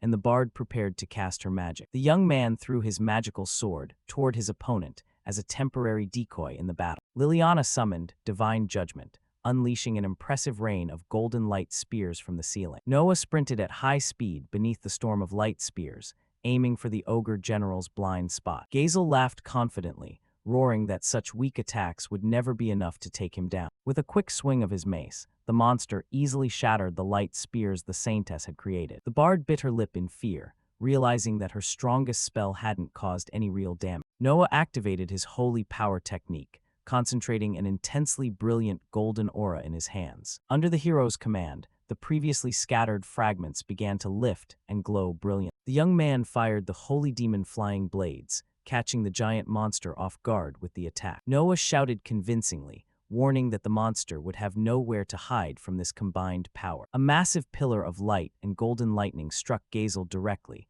destroying everything around him in a fit of rage. The ogre general's eyes flashed with a relentless, murderous fury. Despite taking the full brunt of the spell, the monster charged with hatred through the blinding light, swinging his stone mace to tear through the air and crush the intruder. Noah didn't back down and decided to face the giant head-on, sprinting toward the enemy while preparing his physical stance. Focusing all his remaining spiritual power into his right leg, the hero unleashed a powerful kick, summoning a massive magic circle that struck Gazel in the chin. Noah fell backward after throwing the punch, but quickly used the air to regain his balance mid-combat. The hero quickly pointed his index finger, launching his mystical sword toward his enemy's floating target. The sword flew rapidly, and struck the energy orb being protected by the ogre general in the hall. Noah gritted his teeth in anger and shouted with all his might for the powerful artifact to be destroyed once and for all. The attack struck the artifact's core, creating glowing cracks and starting a massive chain reaction. Waves of energy and golden lightning began to escape from the damaged orb, which was about to explode in a fit of rage. Gazel reached out, trying to restrain the artifact's horrifying reaction. As the violent explosion sent the hero flying, a blinding, destructive beam of light covered both warriors' vision, signaling the activation of the massive blast. A giant explosion shook the temple's stone structure, creating a horrifying heatwave throughout the area. The destructive impact swept through the entire ogre village, leaving the monsters terrified by the massive amount of energy released. In the air, the pair was covered by a golden honeycomb-shaped shield to protect them from dangerous debris. Liliana exhaled in relief, believing they had won, but Noah warned her seriously not to let her guard down. A savage laugh echoed through the flames, revealing that the ogre general had survived the horrifying explosion. Gazel emerged majestically from the smoke, mocking the attack and calling the explosion a fun little joke. An ogre army lunged toward the two heroes, who realized the danger of being surrounded. The hero prepared to retreat nimbly, knowing that confronting the entire army would be madness. A giant pillar collapsed, shattering the stone floor as the monsters tried to crush their escape route. Suddenly, a giant dragon flew across the red sky, and Noah smiled when he recognized the mystical creature. Cease appeared riding the mystical beast and hurriedly reached out a hand, shouting for his younger brother to climb up quick. Noah swept Liliana into his arms once again and hurried away before the enemy could catch up. Stone pillars rising from everywhere served as a path for the protagonist to jump into the air. From high up in the sky, Noah analyzed and observed the battlefield, planning the next steps of his journey. On the ground, Gazel laughed savagely, clutching the broken orb and radiating a terrifying, murderous dark orb. The mysterious artifact orb looked out of control, proving Noah's plan had indeed been successful. Noah focused his glowing purple eyes toward the horizon, realizing the war had only just begun in this region. The red dragon flew toward the sunset, carrying the two youths safely back to the kingdom of Draconia. In the meeting room, the dragon commanders were surprised to see Noah return alive and asked about the artifact. Noah explained that he had delivered a fatal blow that caused the artifact's power to spin out of control, limiting its use. Cease commented with satisfaction that because of this, the military situation of the Draconia kingdom had improved significantly. Suddenly, a messenger ran into the meeting room, shouting that he had an urgent report. The dragon commander panicked when he heard that the entire ogre tribe army had launched an invasion at the border. Noah remained calm and asserted that everything was going according to plan, since the ogres wanted to end the war before the artifact weakened. The hero promised to put an end to the conflict before the revered Dragon King's life came to an end. On the horizon, General Gazel led the relentless ogre army with a savage smile on his face.